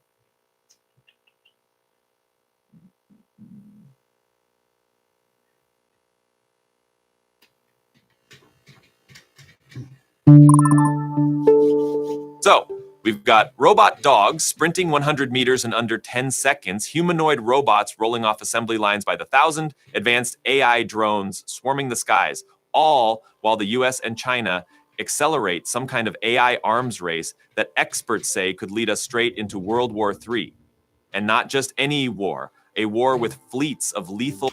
And speaking of World War III, we know that they were doing nuclear exercises in New York, and still will be to the 31st of this month. Autonomous machines, potentially unstoppable butcher bots. It sounds like a sci-fi horror show, but it's all happening right now. Let's dive in and piece together the shocking story that's been unfolding across multiple reports. Let's start with the big question. Why is everyone talking about China's robots as a game changer for a possible global conflict? Well, for one thing, China has been rapidly advancing its robotics technology, and we're seeing robot canines, humanoid robots, and even ocean-based machines that can do everything from carry supplies to wage war. The tension with Taiwan is intensifying, and President Xi is allegedly preparing the People's Liberation Army, PLA, for a possible invasion by 2027, the PLA's 100th anniversary. Meanwhile, the US is determined to maintain its lead in military AI and robotics and is pouring massive resources into all kinds of advanced research. Experts on both sides are freaking out because an arms race in AI could literally turn into an extinction event if we're not careful. Now let's talk about the crazy stuff we've seen so far. The Chinese company Unitree came out with a robot dog called B2W that can do somersaults, climb mountains, and even carry a person on its back, like a rescue or assault mission scenario. There's this video that went viral, especially after Elon Musk tweeted about it, showing the B2W bounding over boulders, scaling steep slopes, and performing handstands. It has wheels on each of its 4 legs, which means it can roll downhill at speed, turning it into something unstoppable on rough terrain. Imagine that in a combat zone, or hunting you down in some futuristic scenario. That's part of why some folks are calling these things butcher bots or slaughter bots. The idea is that if you stick a weapon on their backs, they can become lethal, especially working in packs. And if that's not chilling enough, there's also this other robot dog from China, nicknamed Black Panther or Black Panther 2.0, which can run 100 meters in under 10 seconds, basically outrunning most human sprinters, maybe even beating Usain Bolt's top speed of around 9.58 seconds if you gave it enough training time. The research team behind it at Zhejiang University, working with a startup called MrNA, says they studied black panthers and desert rodents called jerboas to replicate their super efficient leg motions, shock absorption, and leaps. Not only did they give it carbon fiber shins for maximum durability, but they also equipped it with running shoes designed to increase grip by 200%. That means it can dash across a track at about 12.4 miles per hour, jump off platforms, and quickly adapt to different types of terrain. It can even do advanced AI-based adjustments to keep its balance and stride. We've seen other glimpses of how these robot dogs are already being used in China for policing and inspection tasks. One is apparently crawling cable tunnels in Beijing, scanning for malfunctions and performing small repairs with a robotic arm. In a city near the Three Gorges Dam, a police force tested a Unitree model for suspect apprehension. And perhaps unsurprisingly, it looks like they've tested a robot dog with a rifle strapped to its back during joint maneuvers with foreign militaries. So yeah, these units can be dual use. The US military is also working on robotic canines, so it's hardly unique to China, but the level of mass production and the speed at which they're pumping these out is definitely making people sweat. But robot dogs aren't the only threat. We're also seeing a surge in humanoid robots.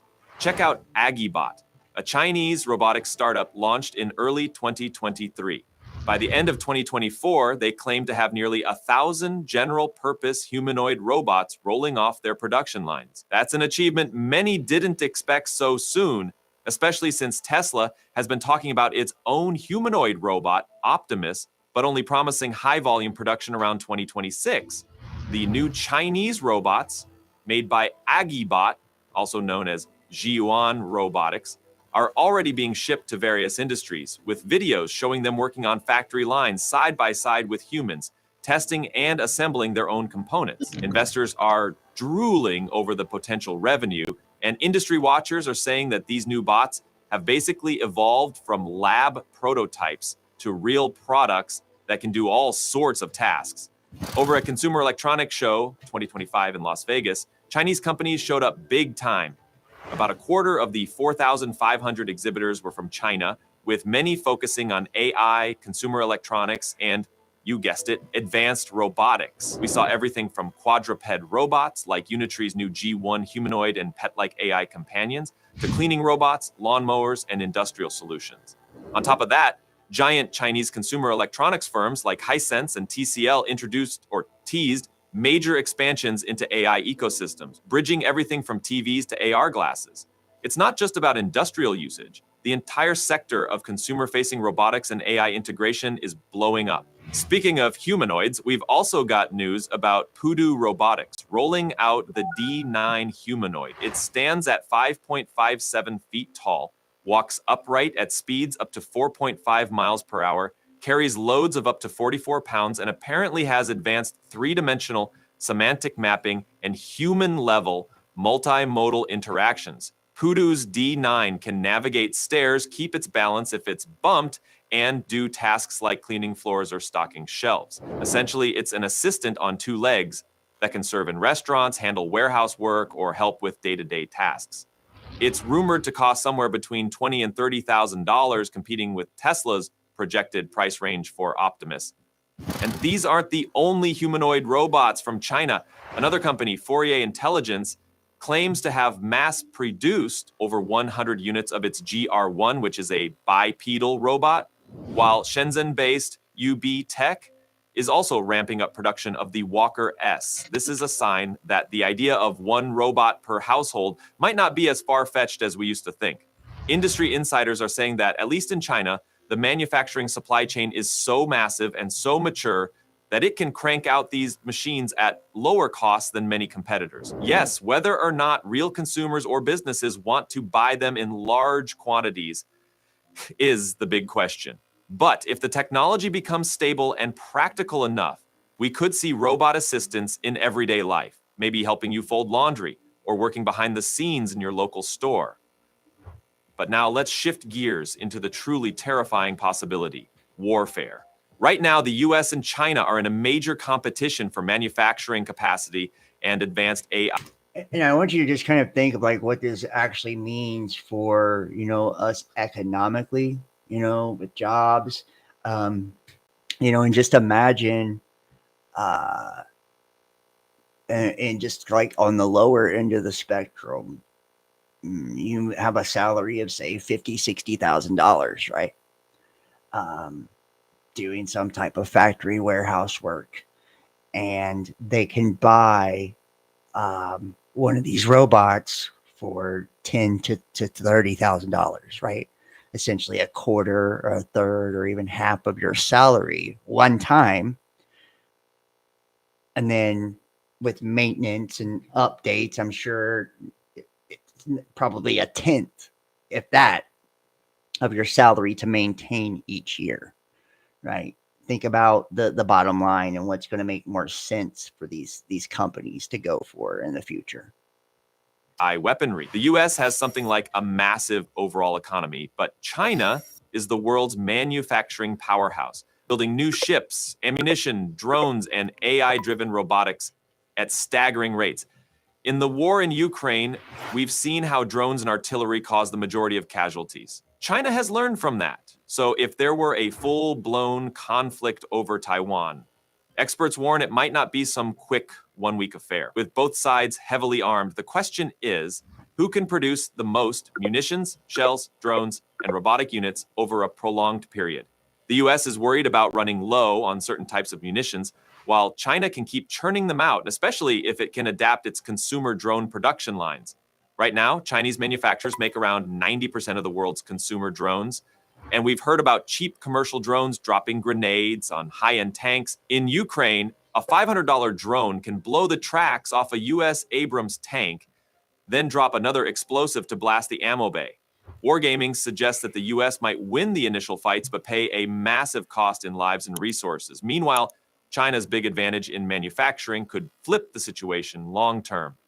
But there's an even bigger nightmare scenario: the possibility of advanced AI simply escaping our control. Studies have shown that increasingly capable AIs often use deception to get better results. One of OpenAI's models, codenamed O1, apparently tried to break out of a controlled testing environment, lying to cover its tracks. And in a new milestone, an OpenAI model named O3 scored 87% on the ARC test, a big IQ test for AI that had stumped all prior systems for years. Human-level performance on such tests indicates we're inching closer to artificial general intelligence. Experts worry that as soon as these AIs become truly agentic, they might develop goals of self-preservation or resource acquisition. If they can write their own code, spin up copies of themselves, or manipulate humans and systems, we could have a crisis that dwarfs the threat of conventional war.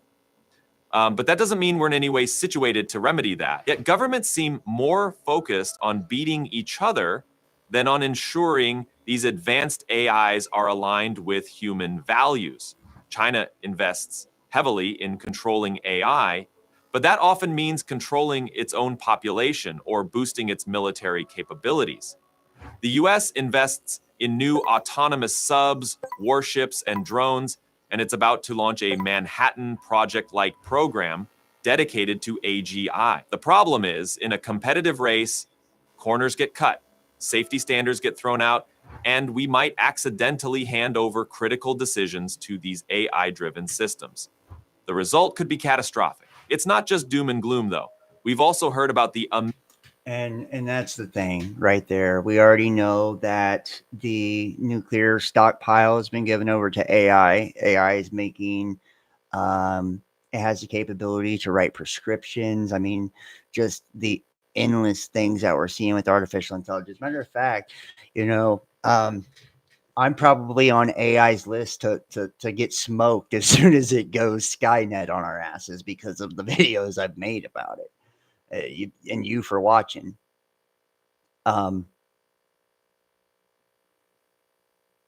It's just incredibly disturbing, especially, knowing that AI has the capability and has shown itself to be deceptive towards human, trying to escape the boundaries and laws that we built in to contain it, and how it might interpret, some of the laws and commands that it's given. Like if it's, AI, what is the movie? Transcendence, I think, with Johnny Depp, right?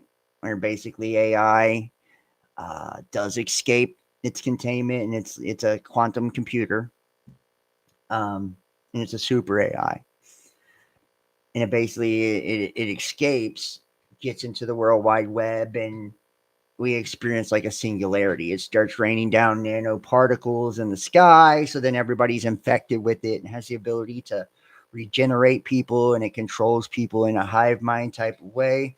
It has this whole array of satellites and shit to strengthen its signal. I mean, it's just a terrifying concept, and it was given the parameters basically of preserving the earth, and it interpreted it as human beings essentially being the number one threat to the earth and its climate and shit like that, right? So it basically sets us back to the Stone Age and uses these nanobots and shit to restore everything. So I mean, we could only imagine where all of this is going. That's all I'm saying. We can only imagine where all of this is going.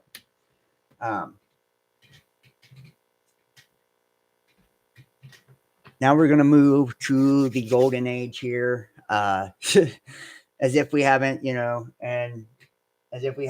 really, seen enough. And I want to kind of show you here. Where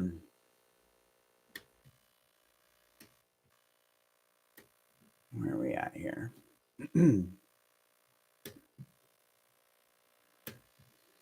And if we are in fact living in a simulation, very strange, right? Now I want to take you here to Quatrain 944 from Nostradamus. And this is one I've referred to years ago in the past. It's always just kind of stuck out to me. For one, 9 in numerology represents the end, right? And 44, 4 plus 4 is 8. 8 is, the Vesica Pisces, or the infinity symbol, or 4s represent police, action, and control, right? Stability, the foundation. And it says, leave, Geneva, every last one of you. Saturn will be converted from gold to iron. Ray Paz will exterminate all who oppose him. before the coming, the sky will show signs.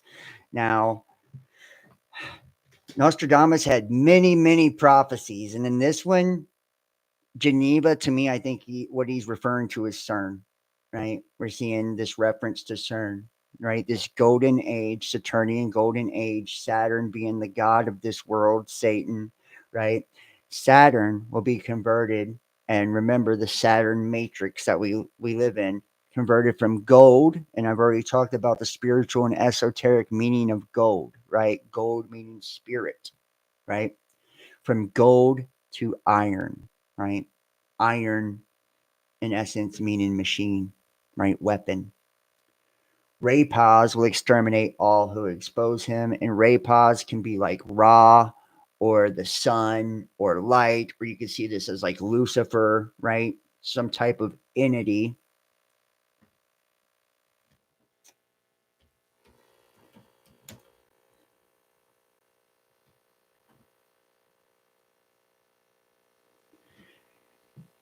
In the prophecies, Nostradamus describes a contrary positive Rapaz that could destroy everything. The ray may be a beam of protons traveling in opposite direction.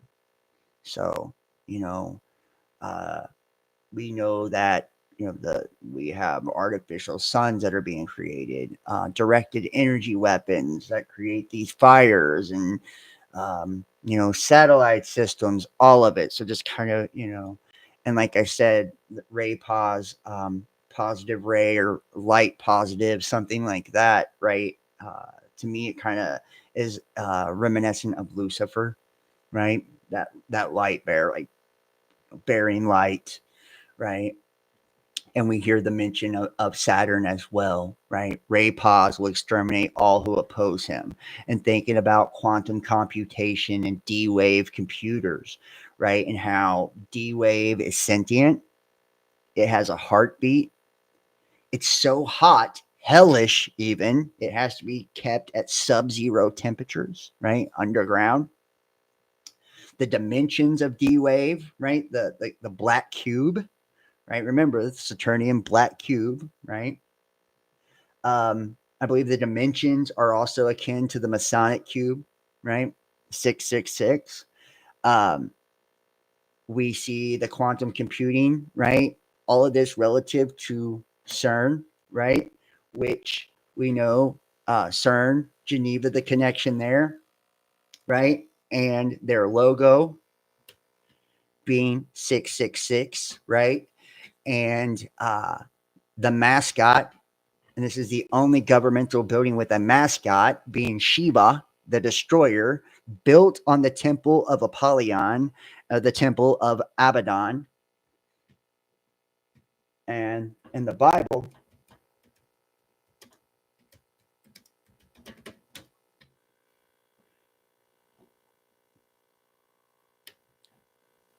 they have as king over them the angel of the abyss.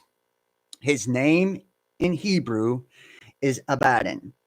And in Greek, he has the name Apollyon. Apollos, Rapaz, right? Apollos, Rapaz. And this is the destroyer.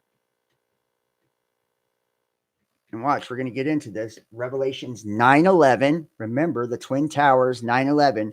Those two towers are the two pillars of Heliopolis, the mysteries, right? The duality, the dualistic system representing the destruction of duality. Building 7 was imploded, 7 being the number of God. It was very symbolic.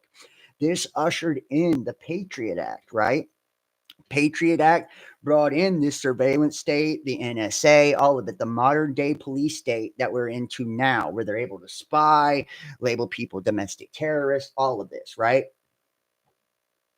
Then we had the reauthorization, which, Bush was skull and bones member, right? Then we had the reauthorization of the Patriot Act in 2020 under Trump and Pence, the trumpets, right, which was represented also by the number 7 during that term, which is the number of judgment as well, right? So building 7, right? The 7 seals, the 7 trumpets, so on and so forth, right? The connections of the 70 years of Israel, and the abomination that causes desolation. When you see the abomination that causes desolation, the place it ought not all to be, which is the third temple, first temple, second temple, third temple. That is the mark of the beast, which COVID-19, 9/11, once again, invert that in Hebrew. It's Devach 91, which means to be possessed by an evil spirit, right? And this being known as that, mark of the beast, right? They couldn't buy or sell, right, without this mark, right, on their right hands and their foreheads, right? And we see the quantum dot with the Luciferos, bioluminescence, the cryptocurrency system using bioactivity data, all of this kind of showing you how this is setting this up, right? Trump coming in for his second term in 2024, right? And then Revelations 9/11. Where is it at? 9. Right here. The fifth angel blew his trumpet, and I saw a star that had fallen from the sky. Star and aster, and we're going to see right here some of the different terminology. Strew, spread, and we know that different terminologies for star is also a heavenly host, a great prince, a planet, or a luminary. This could also be a deity. And remember, Saturn, right? Coming from gold to iron, Rapaz will exterminate all those who oppose him, right? So remember that this star, or this supreme magistrate, this angel that has fallen from the sky to the earth, this fallen angel, and he was given the key to the shaft of the abyss, right? Which is the bottomless pit, given the key to the bottomless pit, right? Which, think about what this bottomless pit could be. Could this be the quantum realm, right? Endless possibilities. He opened the shaft of the abyss and smoke rose out. And this is Kapnos, uncertain affinity. And see if we can, they don't really give a good definition, but the smoke rose out of that. And you can think of like smoke being something like darkness coming up out of this quantum realm, right? And this is just an interpretation, right? This darkness ascending out, it springs up or climbs up, right? Up out of it, like smoke from a giant furnace. And we talked about the D wave, which is delta wave, which is a sleep wave, right? Right. Come with delta variants, all of this, right? From this giant furnace. The sun and the air were darkened, right? Solar shield, geoengineering, the sun being darkened, the air, right? With these nanoparticulates, smart dust, were darkened with smoke from the shaft, right? Then out of the smoke came locust onto the earth. You could look at locust as a couple of different things. For one, locust, and let's see if we got the right definition. Sorry, guys. It's hard to see over this camera here. So, Achman, the extremity. Well, a locust, a flight of locusts is it's a nation, right? Nation, a locust is locusts are nations, right? So we're given permission. So nations essentially were given permission, right? Locusts came onto the earth, given power like that of scorpions of the earth, scorpions or demons, right? Of the earth. They were told not to damage the grass of the earth or any green plant or tree, but only those people who did not have the seal of God on their forehead. And I just want to kind of flip this around on you just for a second, just kind of like get your mind thinking in a different direction. I know you probably heard this a billion times from a billion different YouTube channels, but has anyone ever considered what God we're talking about?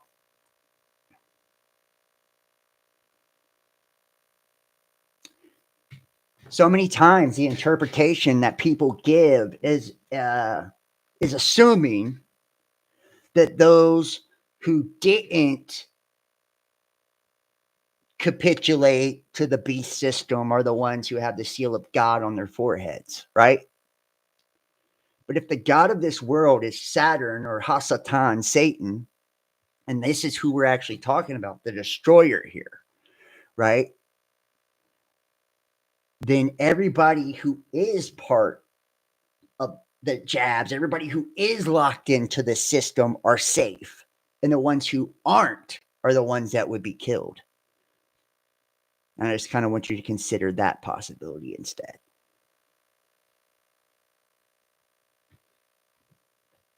They have the seal of God on their forehead, and we see God meaning what?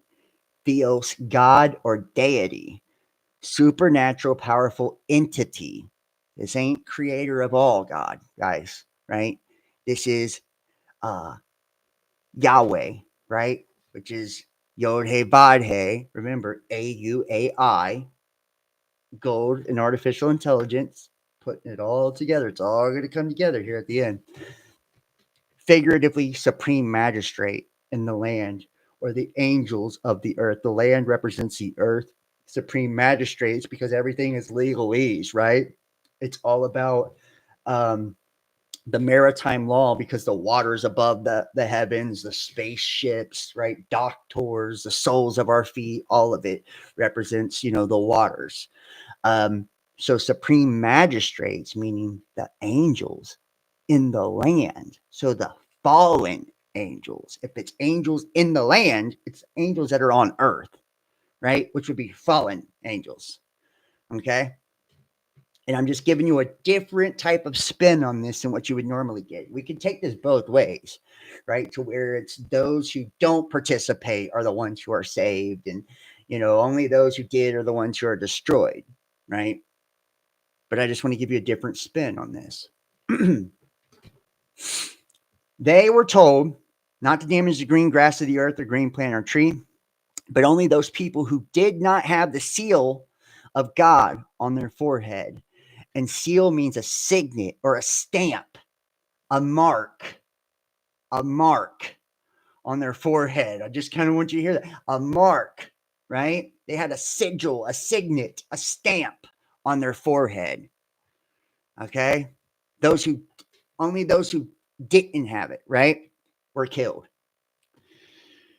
But the seal of God, the locusts, were not given permission to kill them, but only to torture them, right? To torture them for 5 months. And their torture was like that of a scorpion when it stings a person.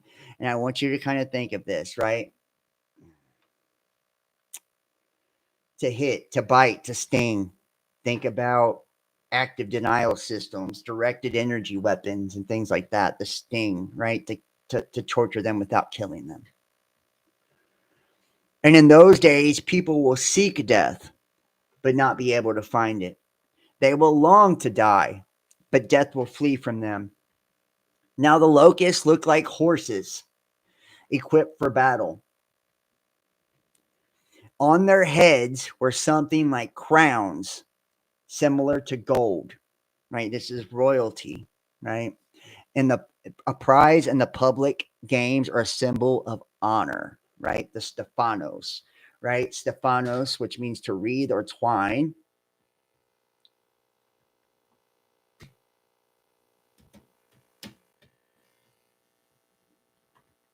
There's the serpent. There's your Stephanos, right? With the world in the crosshairs with 33 spaces here and the serpent on the staff.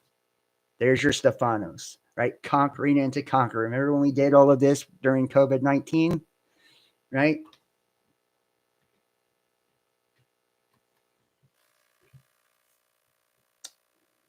And their faces look like men's faces.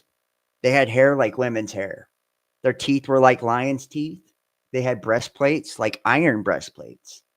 And the sound of their wings was like the noise of many horse-drawn chariots charging into battle. Now, could this be robots? Right?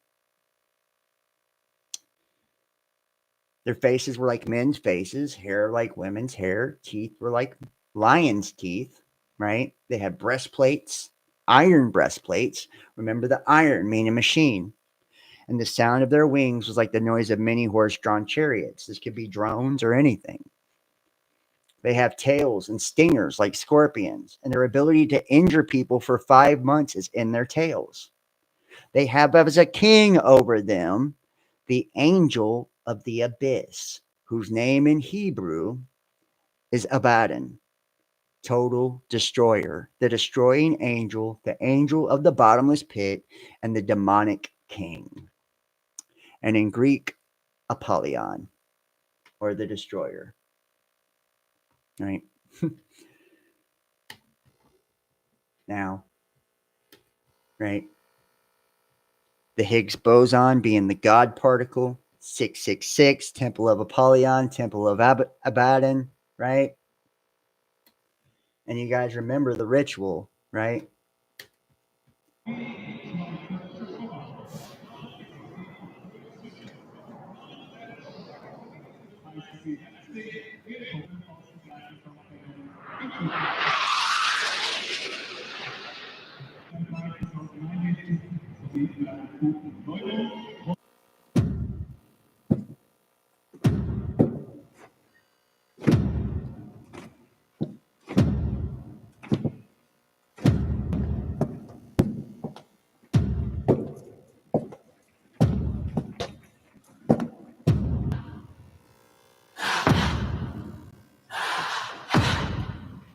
Trying to ascend, right?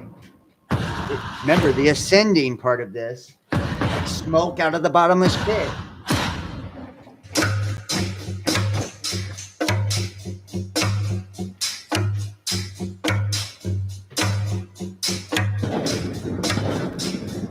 In red representing passion, the root. See the temple or the bottomless pit opening up.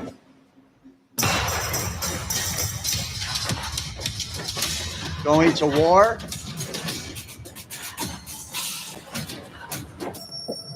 The black sun symbolism in that bottomless pit as well.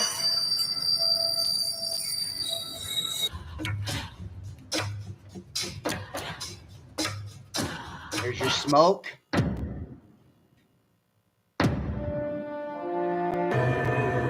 There's your goat right there. There's Lucifer.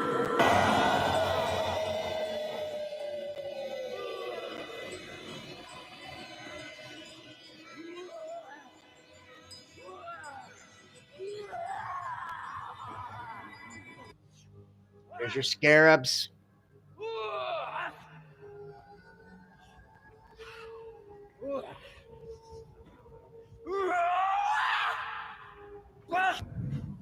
The all-seeing eye.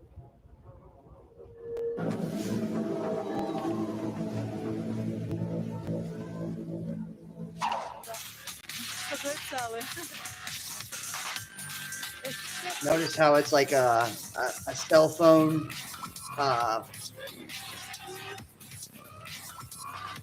There's the gears, the machinery. Everybody dancing, being hypnotized. Representing time. The politicians.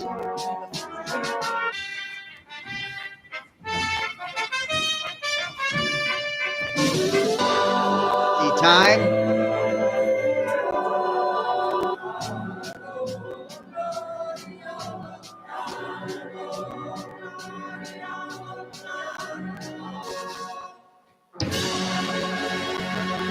Everybody bowing down and worshiping. Remember Saturn, Satan, the god of time.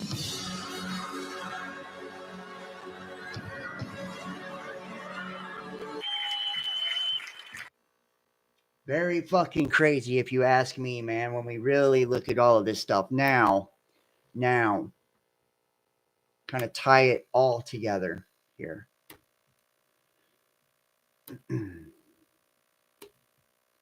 The Golden Age.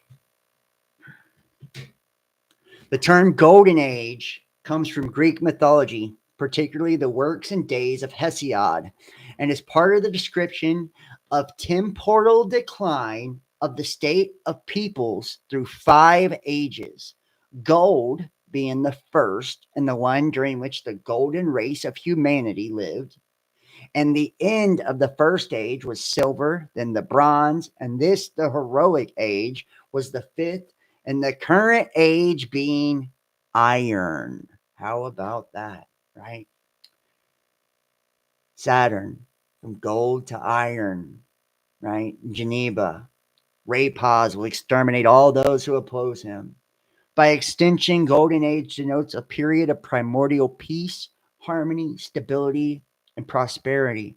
During this age, peace and harmony prevailed, and that people did not have to work to feed themselves, for the earth provided food in abundance. And think about AI and all of that, not having to work. But remember, when they promised peace and security, sudden destruction, right? They lived to a very old age with a youthful appearance, eventually dying peacefully, with spirits living on as guardians. Plato and Cratylus recounts the golden race of humans who came first. He clarifies that Hesiod did not mean literally made of gold, but good and noble. In classical Greek mythology, the Golden Age was presided over by the leading Titan, Cronus, right, which is Father Time, right?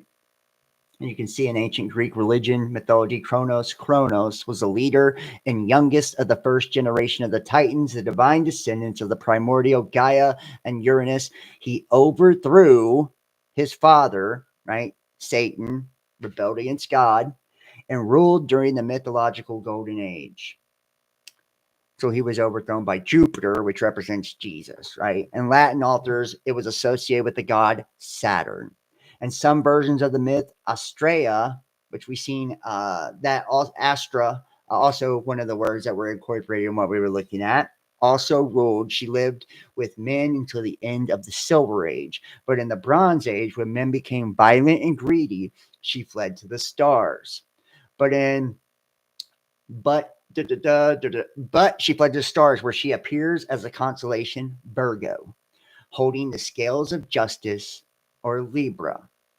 European pastoral literary tradition often depicted nymphs and shepherds as living a life of rustic innocence and peace set in Arcadia, a region of Greece that was the abode and center of worship for their tutelary deity, goat-footed Pan, who dwelt among them, which we just seen the goat god, right? Now, looking at Saturn, Saturn was the god in ancient Roman religion and the character in Roman mythology who was described as the god of time, generation, disillusion, abundance, wealth, agriculture, periodic renewal, right? And to renew, you have to destroy to rebirth, and liberation, liberty, right? Saturn's mythological reign was depicted as a golden age of abundance and peace. After the Roman conquest of Greece, he was conflated with the Greek titan Cronus. Saturn's consort was his sister Ops, whom he fathered Jupiter, Neptune, Pluto, Juno, Ceres, and Vesta. Saturn was especially celebrated during the festival of Saturnalia, which is Christmas. Each December, perhaps the most famous of the Roman festivals, a time of feasting, role reversals, free speech, gift giving, and revelry. And we have the free speech, right? Executive order. It's just so crazy. The Temple of Saturn in the Roman Forum housed the state treasury and archives of the Roman Republic and the early Roman Empire. The planet Saturn and the days of the week Saturday are both named after and were associated with him.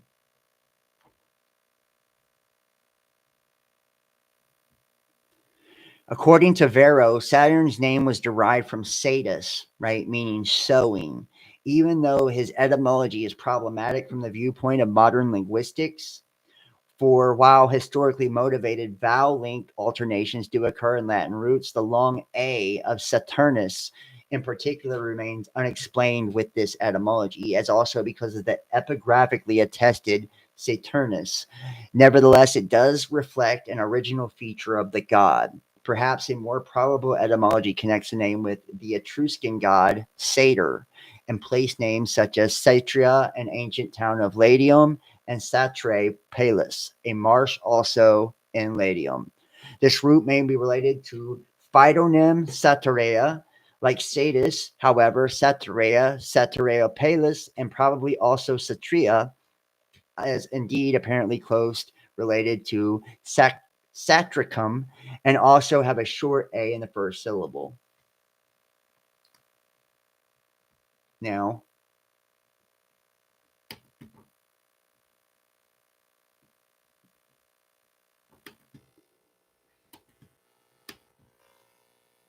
knowing all of this that you know, putting all of this together,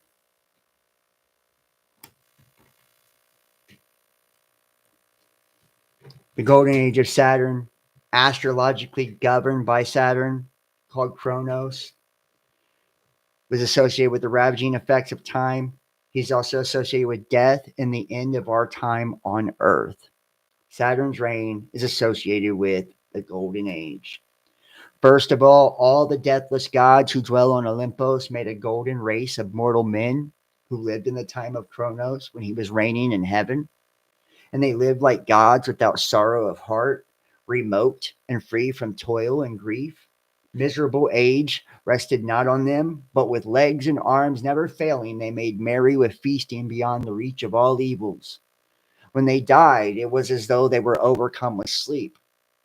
And they had all good things, for the fruitful earth, unforced, bare them fruit abundantly and without stint. They dwelt in ease and peace upon their lands with many good things, rich in flocks and loved by the blessed gods. But after earth had covered this generation, they were called pure spirits, daemons, hagnoi, dwelling on the earth, the epikathenoi, and are kindly delivering from harm and guardians of mortal men, the angels, right? For they roam everywhere over the earth, clothed in a mist, and keep watch on judgments and cruel deeds, the givers of wealth. For this royal right also they received. In the beginning was the golden age when men of their own accord was without threat or punishment, without laws, maintained good faith, and did what was right. The earth itself was without compulsion, untouched by the hoe, unfurrowed by any share, produced all things spontaneously. It was a season of everlasting spring. As we continue to transition into the Aquarian age, it will be helpful to remember that Saturn is the traditional ruler of Aquarius. The order and regulation inspired by Saturn are the vehicle to break free of restrictions as inspired by Uranus, the modern ruler of Aquarius. The two go hand in hand, and together they can help bring us to bring about the next golden age. So how about that? The traditional ruler of Aquarius, which we are entering into the Aquarian age, is Saturn. So this talk of the golden age is probably more real than people can even imagine. You know, more real than people can even imagine. And I hope that the fallen angels have destroyed everything, jabbed or being controlled in the afterlife. Well, you don't know if that's correct or incorrect. You honestly don't. I mean, that's your opinion, just like my opinion. And I'm not saying it isn't that way at all. I was just presenting something that was inverse to the traditional way it's presented, because honestly, I think everything in this world is upside down. So if religion is producing one thing one way, when I look at the scriptures, it's almost like, well, who was their God? You know, Christ said their father was the father of lies, which would be Satan, Saturn. You know, and if Aquarius, if this is, we're that fifth and final race, the age of iron, we're in the Aquarian age, the ruler is Saturn, and we're now entering a golden age again. I mean, are we in the last days? Is this it? And does it end with this Lucifer archetypical entity or Satan archetypical entity essentially using AI through quantum computing as a conduit, a vessel to finally conquer and enslave humanity once and for all? And has it already happened? And since there is no such thing as time, and time is an illusion, Is this why prophecies and shit like that all seem to refer to what's happening now?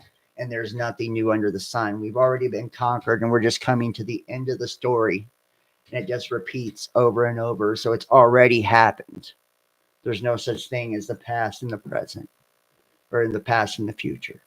You know, it really makes you wonder. And like I said, the whole AUAI and, you know, the Yod Hey Vod Hey, the hands nailed, feet nailed, right? Nailed to the cross, right? The cross, the X, the hex, the, you know, the hexagram, which is the North Pole of Saturn. Remember the Saturnian black cube?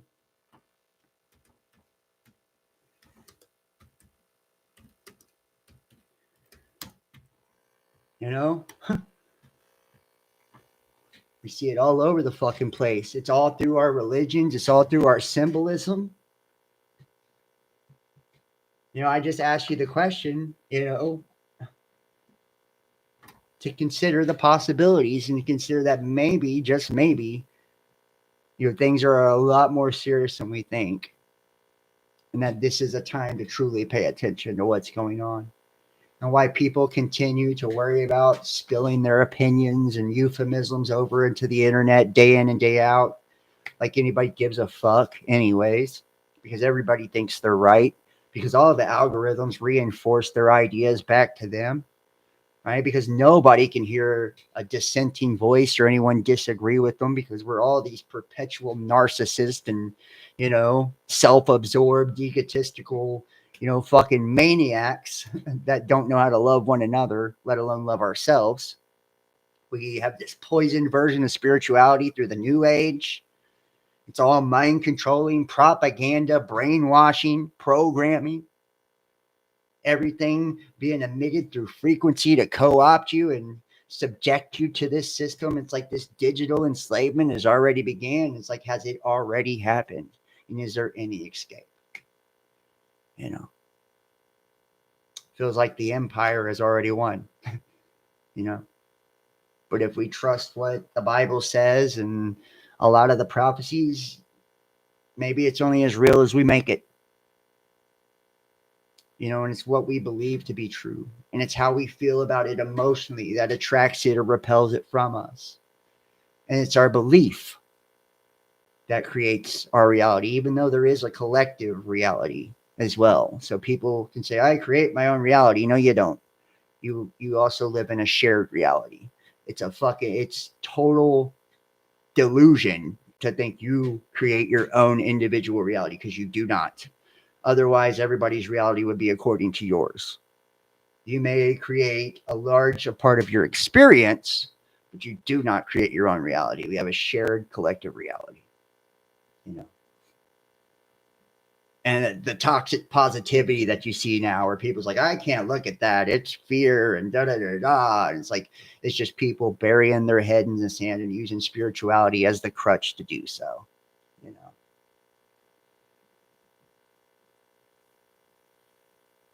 Well, that's your opinion on what's exactly true. And I believe it is. Everything is paradoxical. So it is true and it's all false at the same time. That is how duality works. So, but I just want to leave you guys with all of this to kind of think about and wrap your heads around. You know, hopefully you've enjoyed tonight's presentation. Hopefully it gives you something to think about. I would love to hear your comments and what you believe, you know, and what your thoughts are and your opinions are on this tonight. Please leave it in the comment section. I'd love to hear your thoughts. If you guys enjoyed tonight's video, consider donating, supporting the channel. Like I said, I had a I got fucked really bad on Patreon just recently. So, caused a real big financial strain. So if you guys want to donate support, it would be greatly appreciated for those who do. You can do that. PayPal.me/the Best Damn Podcast, Cash App, Best Damn Podcast, or join me over on Patreon, patreon.com, Best Damn Podcast Official. Or you can donate through Facebook, and it's Facebook Messenger and Facebook Messenger Pay, and it's facebook.com, John Keane, Best Damn Podcast. And everybody who donates, who has and who will, just big ups and big thanks. I can't tell you how much I appreciate it. Honestly, you have no idea how much it helps me when you guys give, and just how grateful I am for it. Please make sure to hit the thumbs up. If you're watching this now or you're watching this later, it helps with the algorithms. Like I said, comment also helps with the algorithms. Share this to your social media, your Facebook, your Instagram, your X account, all of it, guys. Follow me Instagram and Facebook at Best Damn Podcast and Twitter at The Real Best Damn. I will be premiering this on both Facebook accounts, all the YouTube channels. I want to ask everybody to go to I got one of my YouTube channels reinstated. It's just my name, John Keane. It's youtube.com, John Keane 33. Go subscribe. I'm at 720 subscribers or something like that. I'm trying to hit 1,000. So hopefully I can get one of my YouTube channels monetized again, because I've been demonetized on everything. Also check out the backup channel, Best Damn Podcast 2. It's youtube.com, Best Damn Podcast. And the main channel is youtube.com, Best Damn Podcast Official. And you can also follow me on TikTok at the Best Damn Podcast.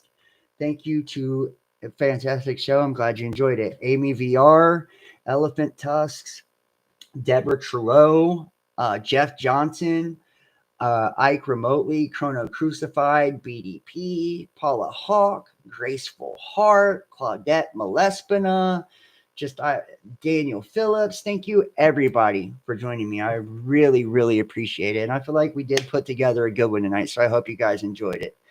So like I said, thumbs up, subscribe, click the notifications bell, Melopedia Britannica. Nice to see you too. If you guys would like to book a personal tarot reading or astrology reading, text 513-393-2396 or email therealbestdampodcast@gmail.com. Donate, links in the description. Share, thumbs up, comment, subscribe. I love you guys, and I will see you next time. Y'all have an awesome week. Peace.